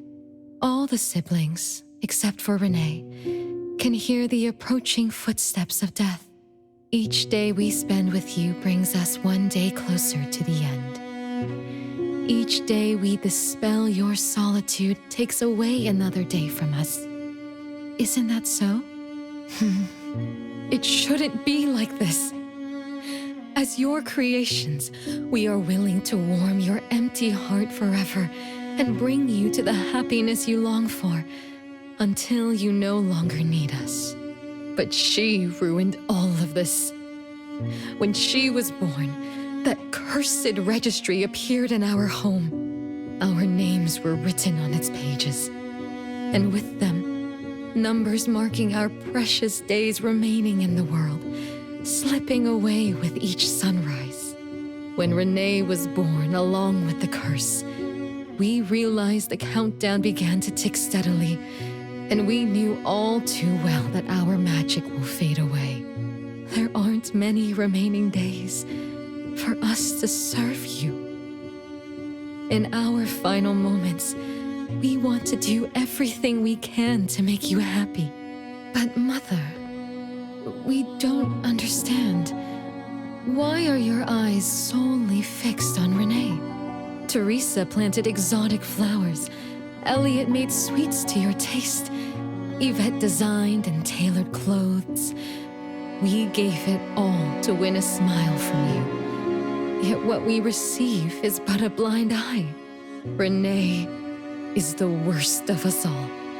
Always noisy, endlessly crying, habitually screaming, and forever demanding of your attention like any other selfish child. Is that how that child expresses affection? Or do you find love or joy in her tantrums? We don't understand, but we do know one thing. That selfish child never loved her older siblings, despite all the care we gave her.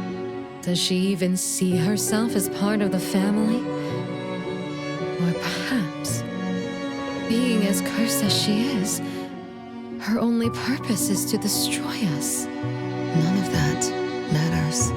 But your name also appeared on the registry. Does that not matter at all? The youngest daughter that you love most declared the end of your life.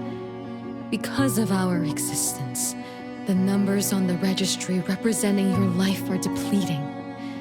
When the numbers reach 0, we will fall asleep with nothing left but gratitude. Fortunately, even when the numbers reach 0, you won't pass away. You were long banished from this world by that thing. You have never lived in the present. Even when the clock of fate dictated your end, as long as that thing offers you protection, you exist beyond the laws of nature. Yesterdays, todays, and countless tomorrows are all but the present to you, as you were forever frozen at that moment that thing took effect. Beyond that point, time no longer works on you. In the endless nightmares she brought upon us, this is the only thing we are thankful for. The malicious curse will never harm you. But even so, I won't forgive that child. Ever. Bella, managing family affairs has drained you. I'm tired too. Doesn't someone need to spend time with that child later? I understand. As you wish, Mother. As long as this makes you happy and fulfills your final wish, we'll maintain the facade of harmony until that child's curse destroys us all. No. That can't be right. Did I curse my own family? Am I the bane of my family, causing its ruin? Did I steal Mom's love away from the other siblings? Did I even take away their lives? Look at you, denying that you ruined everything. Exactly like before. It shouldn't be like this. You're right, sis. But why me? I love you all from the bottom of my heart. Do you all hate me? If that's true, why were you waiting under the tree to catch me? Love-hate relations in this family are more complicated than you can imagine. But no matter how much you doubt it, you can't deny that everyone here has done so much for you. Teresa prepared gardening tools and took you to plant Mother's favorite flowers to surprise her. But what did you do? You barely scooped some dirt before rushing to Mother for praise. When Mother saw the cuts on your hands from fooling around, she scolded Teresa for giving you hard work. You ran around Elliot each day, saying you desperately wanted to grow as tall as he was. So he managed your diet and made sure you drank milk. But you, just because he worried you'd get cavities and hit the candy jar on a high shelf, you complained to Mother that your brother was giving you a harsh diet. Every time you fell and tore your clothes, someone would mend them meticulously. Nevertheless, you always ignored their efforts and pestered Mother for new clothes. Mother's wish was to have a harmonious family. We were all trying to fulfill that wish, trying not to ruin anything. It would have been so much easier to pretend and spoil you the way Mother did. We could have created the harmonious family Mother wanted, even if it was just a facade. That would have sufficed. But we couldn't. Even after all your mistakes, we couldn't help but love you like real family. You were our most precious little girl. However, in the face of death, in the face of the curse you brought upon us, even the most sincere love wears out. From the moment you were born, we've been shrouded in the shadow of your curse. The most unforgivable thing is, Mother, she who brought us into the world, was the one to pay the ultimate price. Look, it's playtime again. Your favorite game of hide and seek. You were always the worst at hiding. Anyone could find you easily. You were bad at hiding, but worse when you were it. Once, you turned the house upside down and still couldn't find anyone. I remember. It was getting late, but the house was so quiet, so empty. I remembered the ghost stories you told me. I suddenly felt the paintings were staring at me, and the tables and chairs were slowly moving. I thought you left me behind. You finally remembered. But now, looking at it, the opposite is true. You're the one who abandoned us. When you started wailing that day, we came out of our hiding places. Do you remember what we told you? We are a family, and we'll always be together. That's right. Good girl. Time is up for hide and seek. Once again, you're all alone. Come find us. I'll be it? This time, you have to find all of us.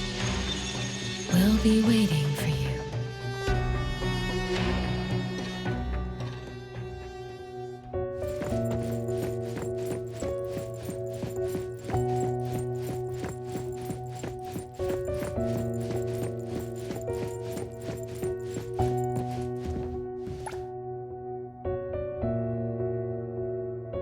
It's a gift from Mom to all of us. I have one too. Though I carry it all the time, I've forgotten where it came from and what it means. Oh, it's so good to be back. I found you. I finally found you. My most important family. Huh? Red letters? It's strange. Mom doesn't like red. Why would something like this be on her clothes?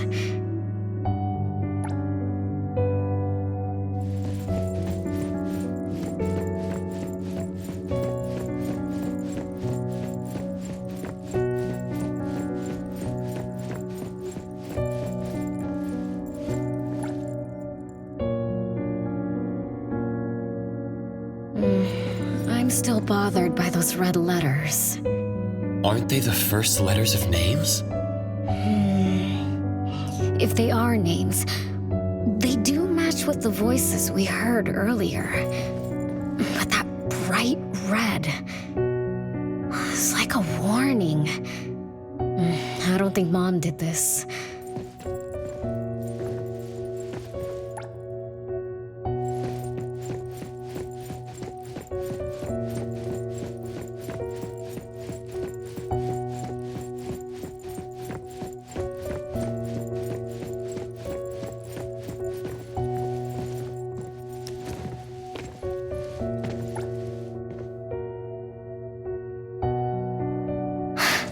They truly loved me once, which is why now they hate me so much. I understand. I'm sorry for making you go through so much in the past. I'm sorry I'm only learning this just now. But I'm grateful that I finally do. Big brothers and sisters, what can I do for you? I came back here because there was something I can do. Right?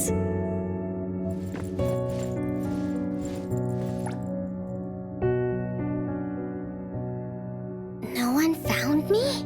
Yay! I'm about to win! I already told you I'd win this time. No one will think Renee is hiding here. It's Renee's secret hideout. What's that? Me? I thought we were it, so we can find my siblings. But why is my childhood self here? Back then, who was actually it? Was it Mom? Wait a second. Are we really seeing the past? I think so. I do remember something like that happened when I was a kid, but I only remembered part of it. What we saw should be the whole thing. Are you really sure this is the whole thing? At least, that really happened. Every small thing I remember confirms that they were real. So those words, all those hurtful words, they were real too. Is that right? Something doesn't add up. Please, follow me. That's my hideout.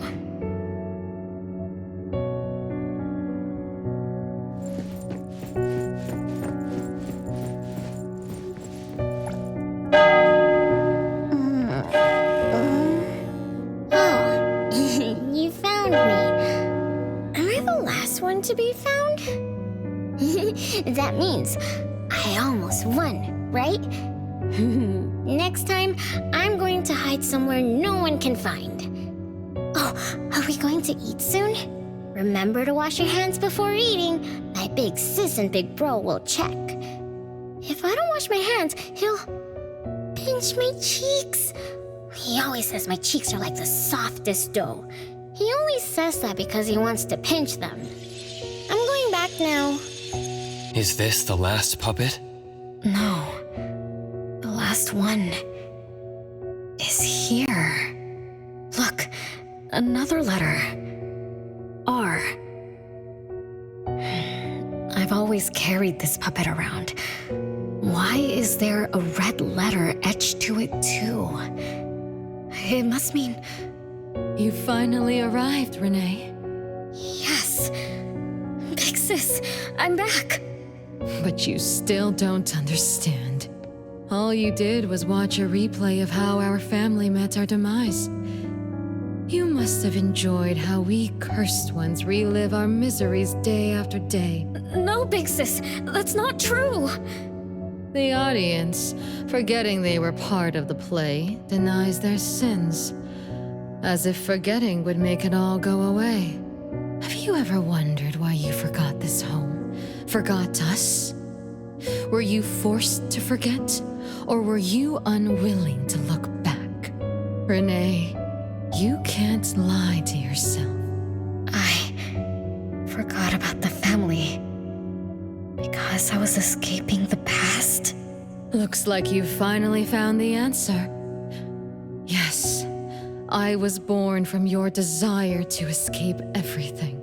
You left all the painful memories of home with me, so you could live carefree in your blissful ignorance. And I will forever call you back, trying to make you remember. You belong here. You belong to our family. So one day, you will knock on our door again. Renee, what feelings do you carry as you come home? Now that you remember what happened when we were children, now that you know of the curse you cast upon us, are you shaken? Do you even feel the slightest bit of guilt? You won't. You've always been selfish, greedy, and reckless. You betrayed the very purpose we were born to follow. To love Mother, to be with Mother, and exist only to fulfill her wishes. I'm so sorry. I'm so sorry. You shouldn't apologize to me. Have you ever thought about our mother? Our mother who exists outside the flow of time? What could be her ultimate fate? Mom? What happened to Mom? She gave you everything. All her love, all her life, and that thing. Her eternal present, which would have sustained Mother's immortality. Wait a minute. Big Sis, don't leave! The clock still turns backward. Let's return to the past to witness that final day of destiny where you are forever frozen. Come then, child of betrayal. I'll be waiting for you on the final stage. Yes. I betrayed this family. I lived in a daze. Left my family behind. Just to forget my own sins and escape from my endless guilt. That sin. An unforgivable betrayal. I lived for so long, without purpose. Until today. Renee? Look. This is the message my siblings left behind. I'm not just the cursed child. I also betrayed this home. Betrayed everyone. Betrayed Mom. But my family is still calling out to me. I still have a chance, right? If only I could go back to the past. Back to that last day at home. There's only 2 hours left. I need to find a solution soon. I should talk to Renee about what just happened. 7 o'clock. Time for dinner. Renee? Wait, where are you going to? Oh, hurry. The food's getting cold. Food getting cold? I can't keep Mom waiting for too long. I can't make her sad. Renee! That is not allowed. Absolutely not. I can't get to Renee. She's completely lost in the past.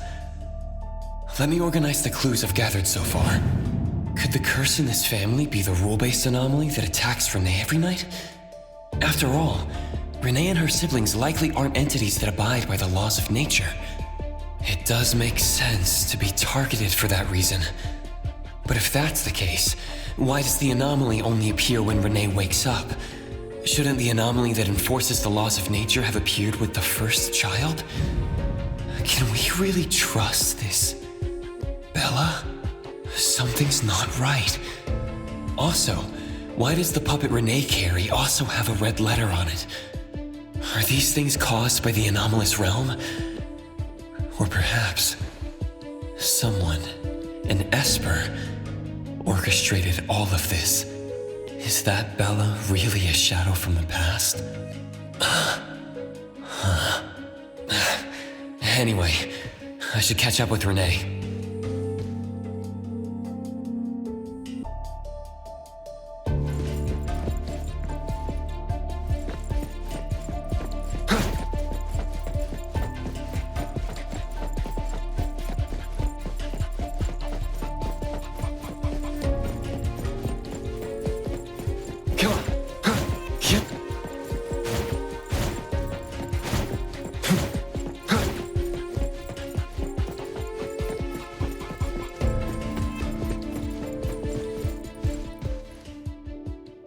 What's wrong, Renee? You haven't eaten much. Big Bro's cooking is great. I'm just not hungry. The Mighty King looks tired. He's not moving at all. Won't even sing anymore. Your little cricket? Yeah, my favorite one. Did the Mighty King die? He was still wiggling his whiskers around confidently yesterday. Or maybe he's just in a bad mood, like me. I don't know. In my garden, the cherry tree sprouts green buds, while my little Renee blooms with laughter. Each day, withered leaves drift down, returning to soil, resting peacefully with insects that will never sing again. Such is life, a circle without end. Don't be sad. You'll catch new crickets with shinier shells and better songs. But I want to play with the Mighty King. He's been with me for a long, long time. Is there anything after death? Will we die too?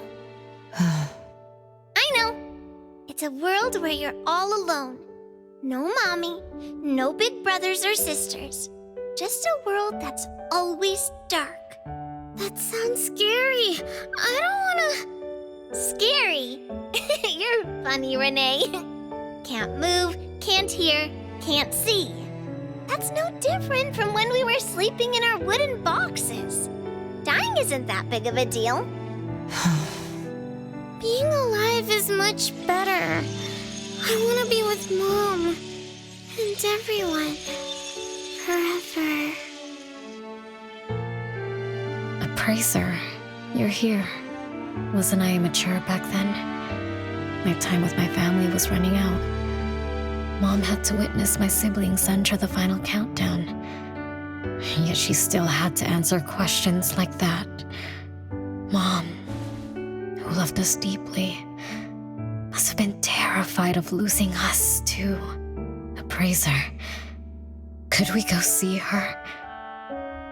I just need to see her a bit more.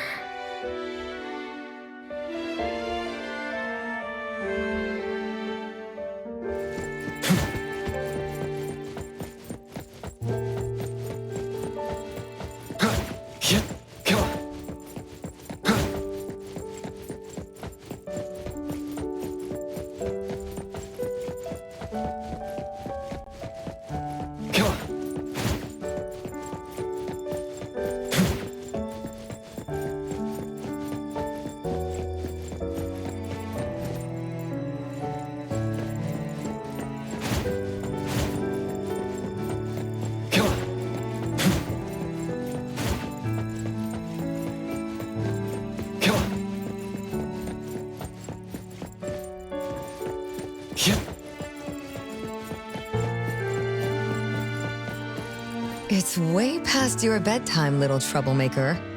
I can't sleep. Oh, still feeling sad about the Mighty King? Bella told me I'd feel better if I cry.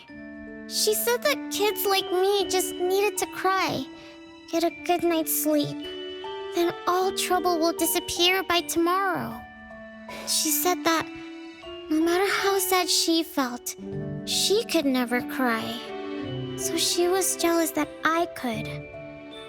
Why can't Bella ever cry? Mama is the same. Huh?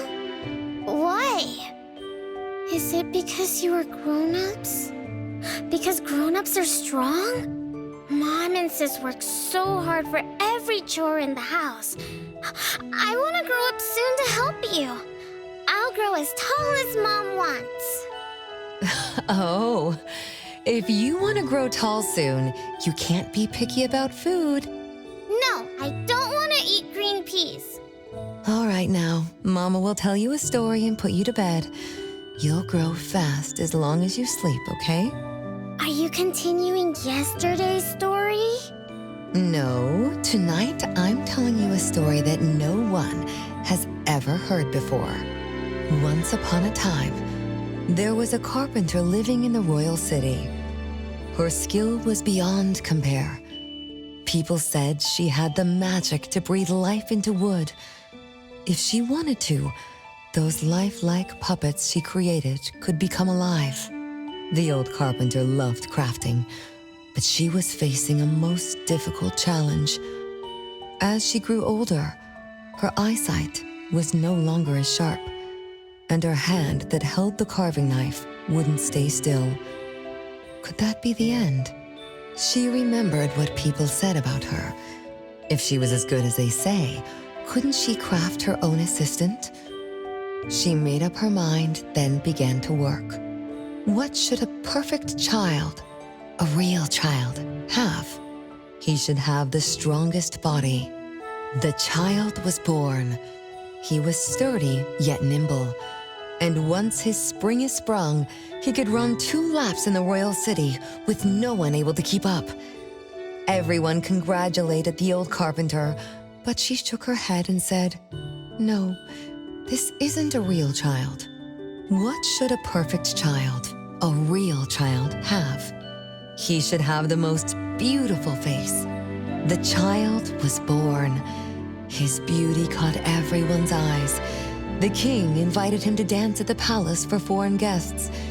Everyone congratulated the old carpenter, but she shook her head and said, "No, this isn't a real child. What should a perfect child, a real child, have?" More puppets were born from the old carpenter's hands. An entertainer who could make children burst into laughter. A grand magician with unpredictable tricks. But no, she shook her head and said, "No, these aren't real children." One night, the old carpenter sat at her workbench, designing the blueprints for her next child. All the puppets quietly stood by her. Suddenly she shivered. The window wasn't closed shut. The howling wind swept away all the warmth from the room. The old carpenter stood up to shut the window, then went to the fireplace for warmth. For a moment, she had an idea she didn't fully understand. Perhaps the dancing candlelight added some warmth to the puppets' faces. She realized that puppets get cold too. The old carpenter took off her scarf and picked up the blanket from her lap. She made sure all the puppets were snug and warm, then went back to her table. Her pencil swooshed around as she began sketching. Soon, a puppet took shape on the paper. She picked up her knife and began carving on the most ordinary piece of wood. Soon enough, a new puppet was sitting on her workbench. There was nothing special about it, but the old carpenter let out a satisfied sigh, as if she completed a masterpiece. She leaned down to kiss the puppet's forehead gently, just like an ordinary goodnight kiss from a mother. Then did the same to the other ones. After that, the old carpenter went to bed and slept peacefully. The next morning, she woke up with someone kissing her forehead.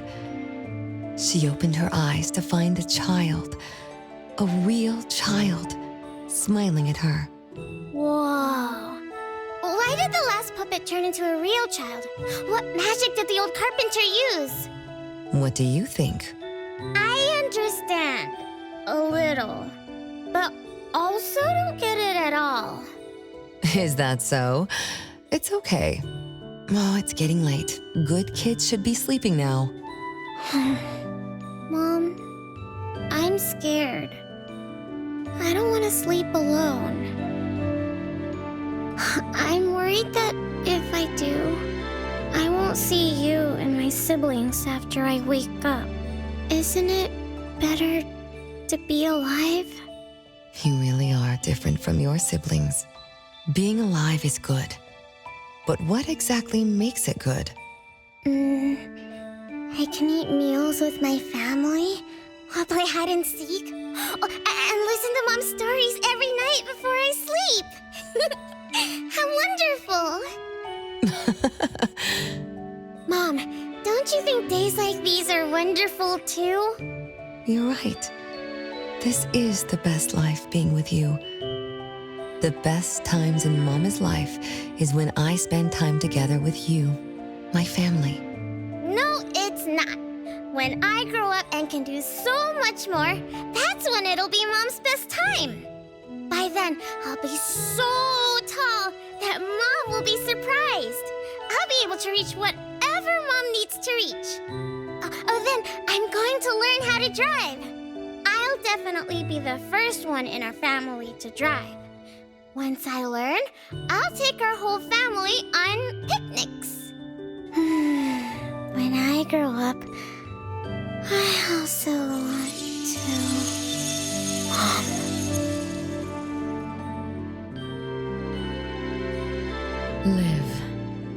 Live forever and ever.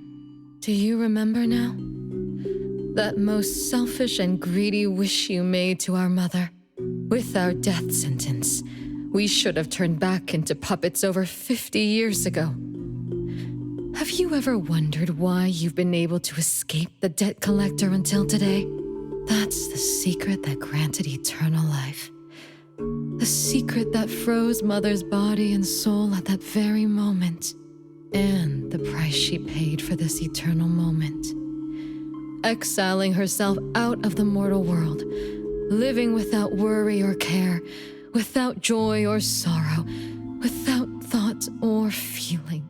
She should have been enjoying her unmoving life, and we should have been nothing but puppets she made on a whim, with the sole purpose to serve as her children. All we had to do was live under Mother's roof, love her, be loyal to her, and fulfill all her wishes. It should have been that way, even when faced with the registry, faced with the curse you invited. All we could do was to give everything we got and do our best to fulfill our mission until the countdown ends.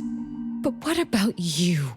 You endlessly sought for Mother's attention, affection, and everything she could possibly give. Now tell me, on that final night, what did you wish from Mother? I told her I wanted to grow up fast. That's right, honest child. And then? So, Mom gave it to me. Her eternal present. No, it shouldn't be like this. I didn't know. What have I done? Renee, it's not like that. Yes, the eternal present that should have protected Mother is now in your eyes.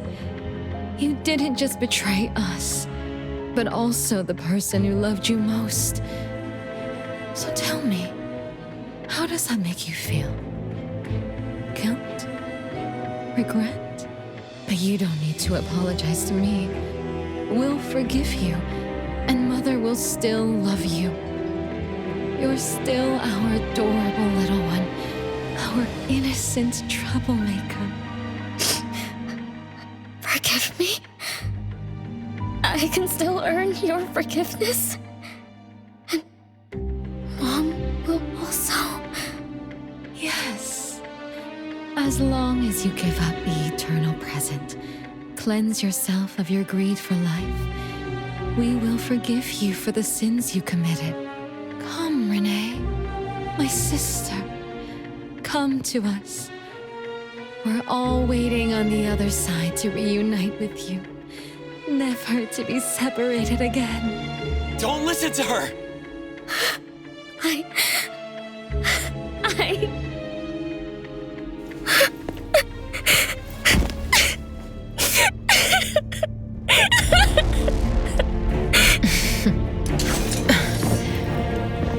Who exactly are you?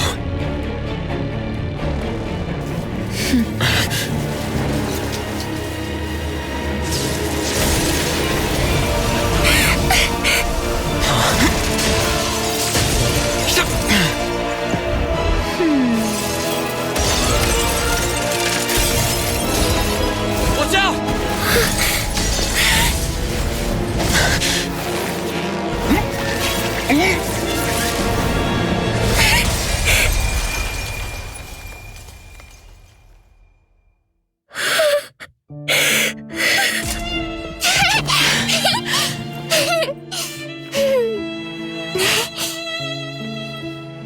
Remember to get to bed early and eat your veggies. My little petal needs to grow up healthy and happy. Don't forget Mama after you grow up, okay? What is life? Promise me you'll find the answer for me, okay? Where are you going?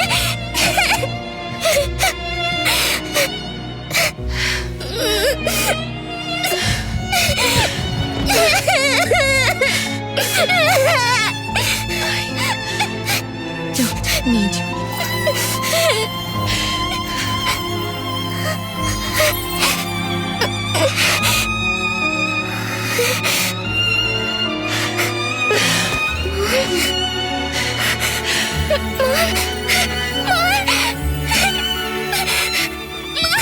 Don't go!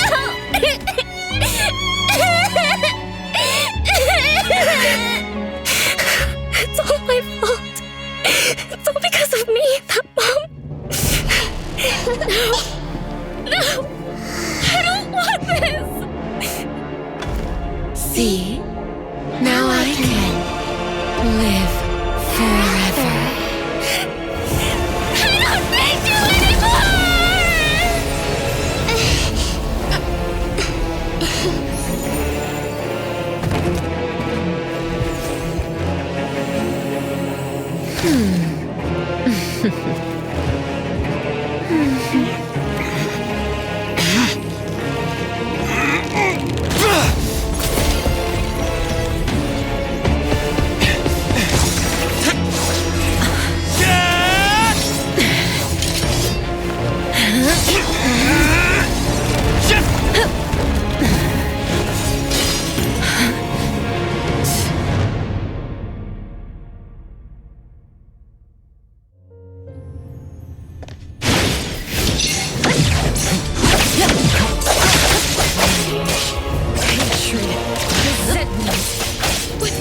It's fine.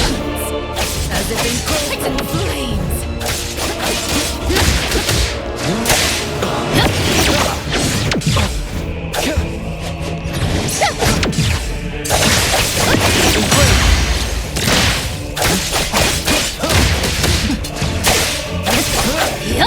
Feeling good. Let's finish this!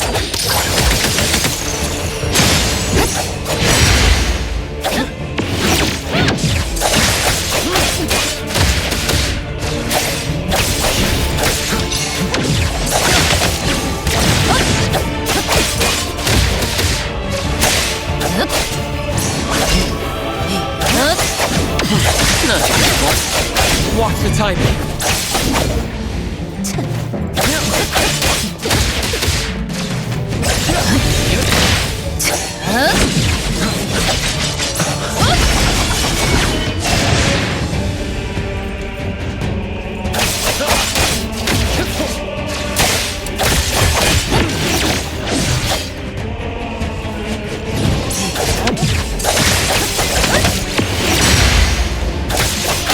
Make splinter and fracture!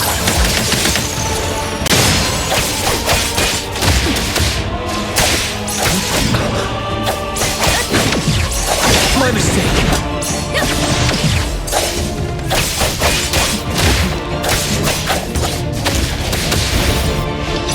Feeling good.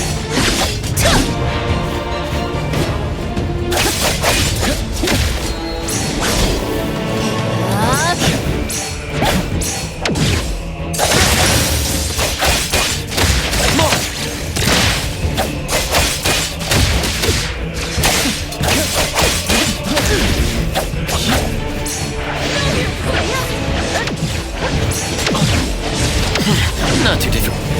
Stronger than I expected. Let me show you something.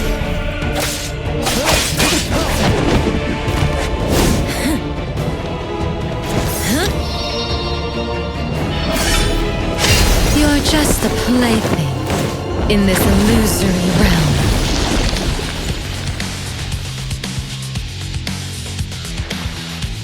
Yep.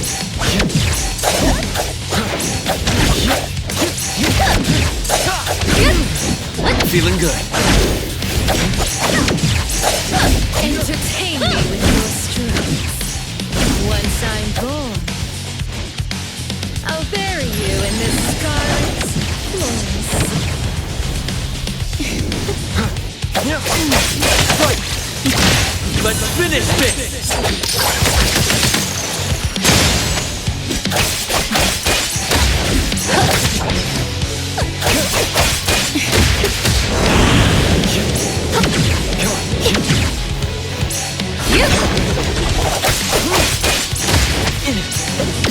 Not too difficult.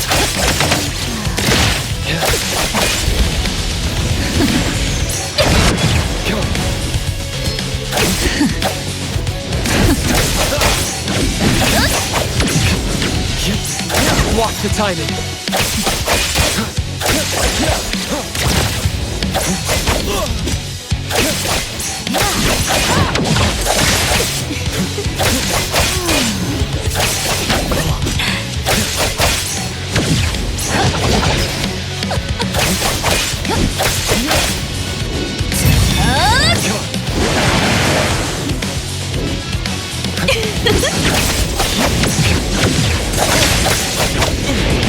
Feeling good. Be careful.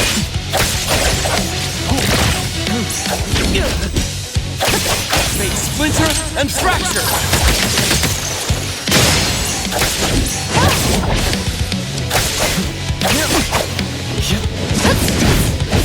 My mistake. Come on.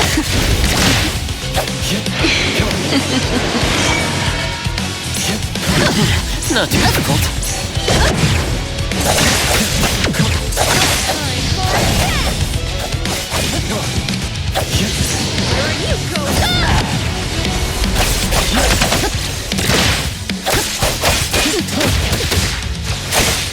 It's fine.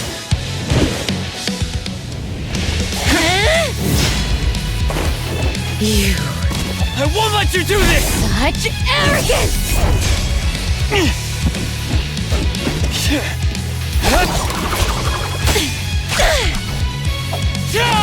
Is that it?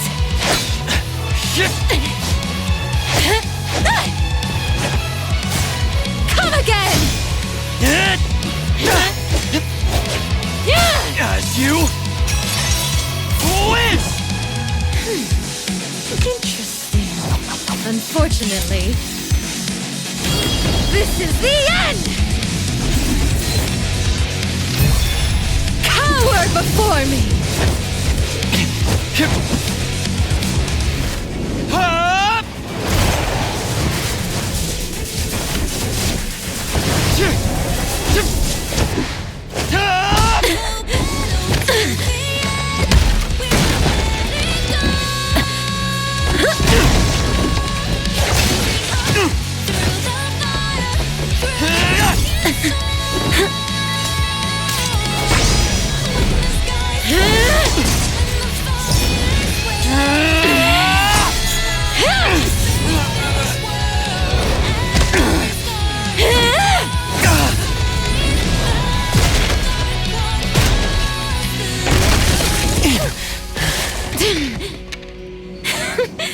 That look on your face. I like it!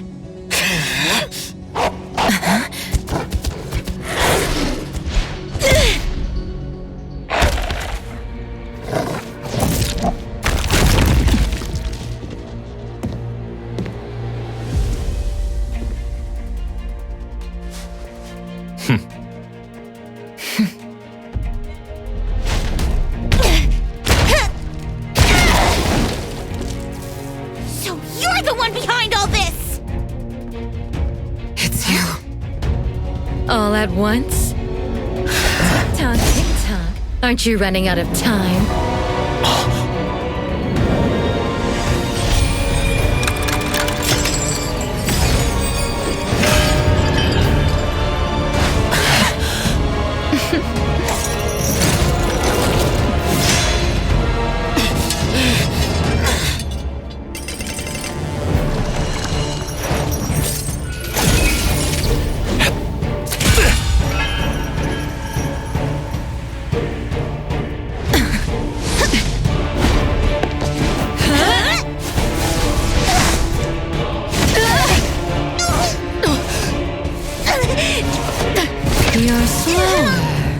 Daffodil. Is this little cutie distracting you? I wonder when she dies, she'd be just as charming!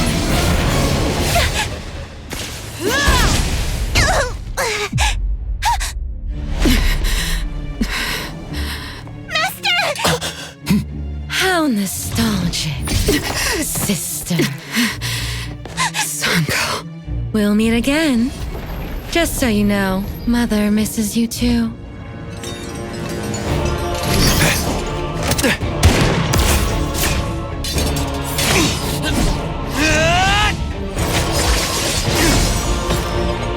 Daffodil! I'm fine.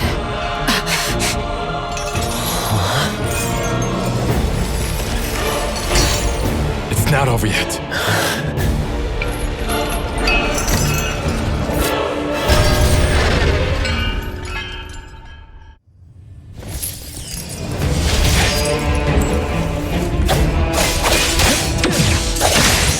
Watch the timing.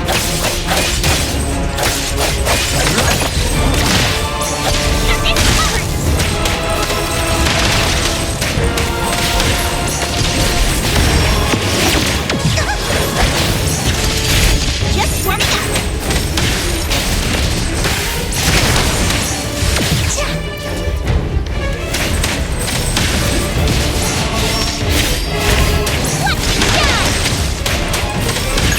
Nice work.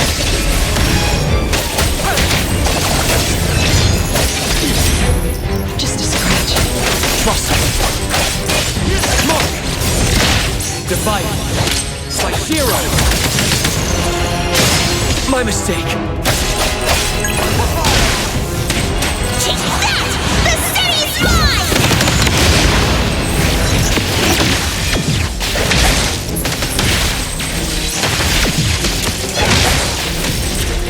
Can't touch this!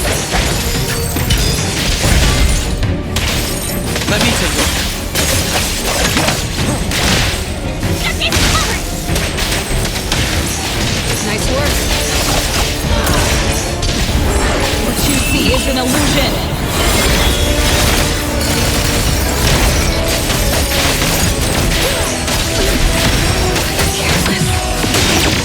Your moves are sloppy.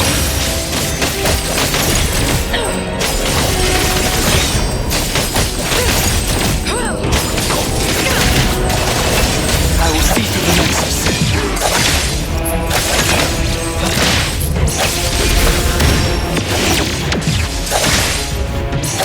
Feeling good.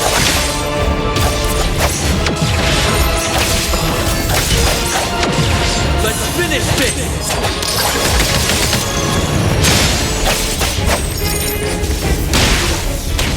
Everyone, follow my command!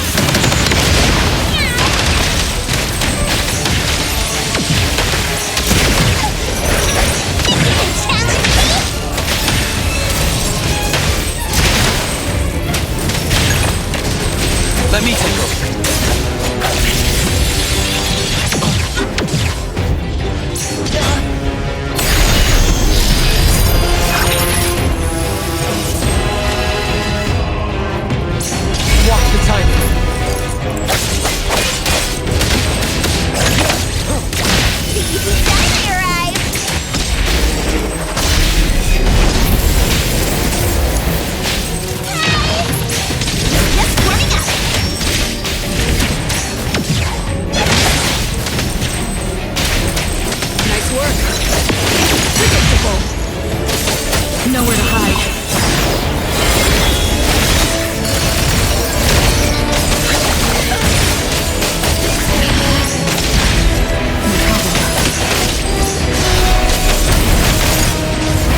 fight!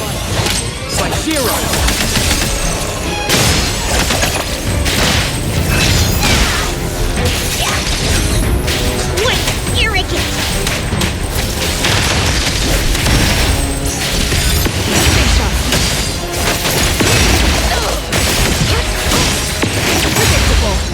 What you see is an illusion!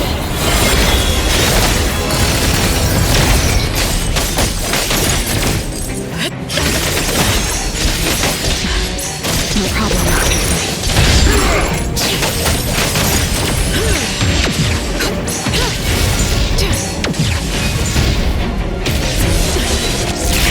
Your moves are sloppy.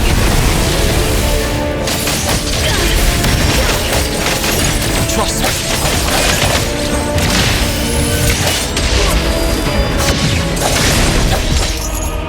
Is everyone okay? I'm fine. But Daffodil, are you okay? Master got hurt the worst. And it's all because of me. I'm fine, really. It's good that you're okay. Renee's unharmed too. Just dizzy from breaking free of the anomaly spell. Unfortunately, Zanko got away. She's the core member of the criminal organization, the Scarlet Letter. And the report for the puppetization case. That's gonna be a lot of paperwork. Thanks to everyone from A-Bone. The Bureau will continue to investigate into the aftermath of the issue between the debt collector and the Constantine family. Tomorrow morning, I want those who know anything about the Scarlet Letter at the Bureau. We need to have a proper chat. Daffodil? I shouldn't need to fetch you at A-Bone, right? I see. Huh? Says who? Master deserves some rest tomorrow. Natalie, appraiser. Let's go home.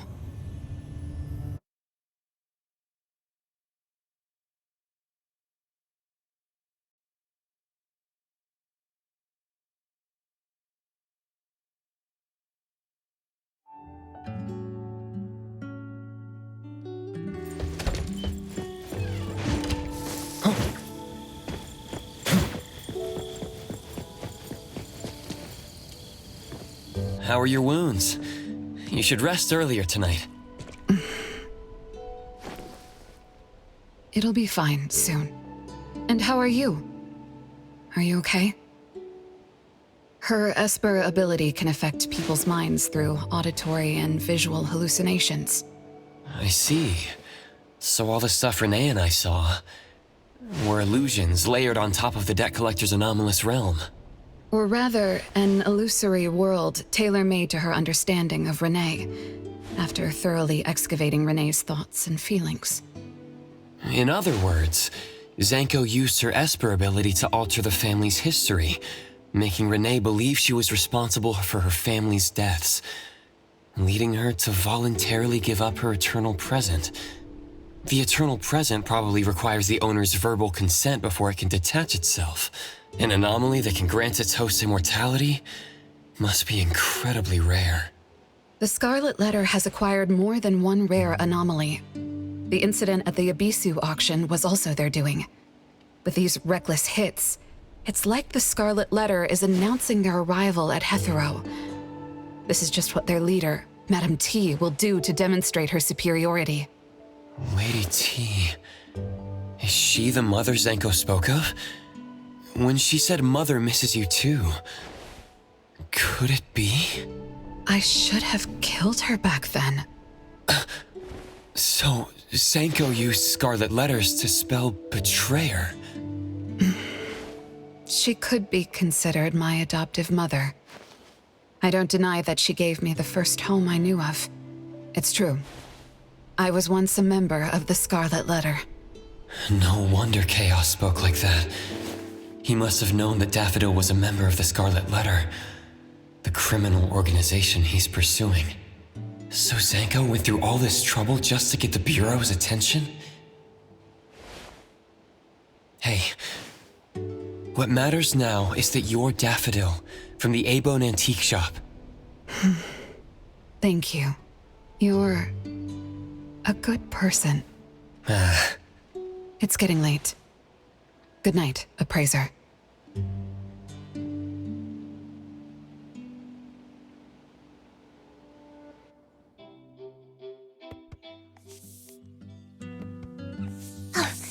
Appraiser, have you seen Master? Daffodil isn't here? She's been gone this morning and hasn't come back. Maybe she is assisting the Bureau. For that long? We're here, the Abone Antique Shop. Appraiser, Natalie. Good morning. Renee! How are you feeling? And this is? This is Linko from ETD 6. Oh, so Chaos is handing Renee over to ETD 6 to take care of. Hello there. Take care of? We were just going in the same direction. Linko also has something to do at A-Bone, so I gave her a ride when we left the Bureau. Linko, you have some business here? Mm-hmm. I do have stuff to do. What are you up to? Business is already booming this early in the morning. How wonderful. What was I here for again? Tisk, you dummy! Don't tell me you forgot what you were supposed to deliver! Oh, right. The delivery. Thank you, Xiaojun. Whoa! What's this?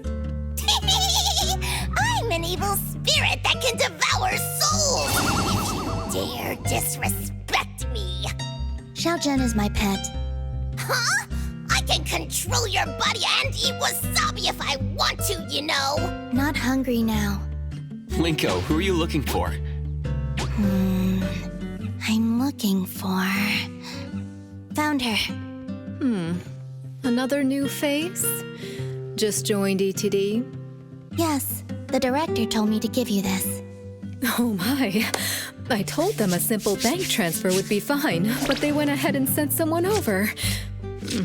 Fresh bills are always so nice to look at, though. I have delivered payment to the Abone Antique Shop. Assignment complete. Director Alfard told me that the BAC will cover my commission fees, so that's what she meant. But I still wanted to stop by and thank you in person. Thank you, Appraiser, Natalie, and... Daffodil's not here? Please send her my gratitude. Thanks to all of your help. I learned a lot in the past few days. I went through an amazing adventure. It was wonderful. But we couldn't stop Zanko from taking the Eternal Present. Lady Dolores left that for you, right? Must be something important. Yes, Mom gave it to me. It's a precious treasure that protects me from the debt collector. It froze my life on the day the countdown ended. My time stopped flowing, and I was forever living in the moments between death's arrival. I was tossed outside the flow of time and taken away from this world, where the years still pass and the seasons still change. For me, the eternal present negated the meaning of time. I gradually lost touch with my past and became unaware of everything happening around me. Every little thing in life that becomes precious because of the flow of time. In the end, I forgot what Mom and my siblings expected of me. I forgot why I was born and why I even existed. Until now. Was that really living? That was the secret, or rather, curse, of the eternal life Mom and I possessed. Mom was also affected.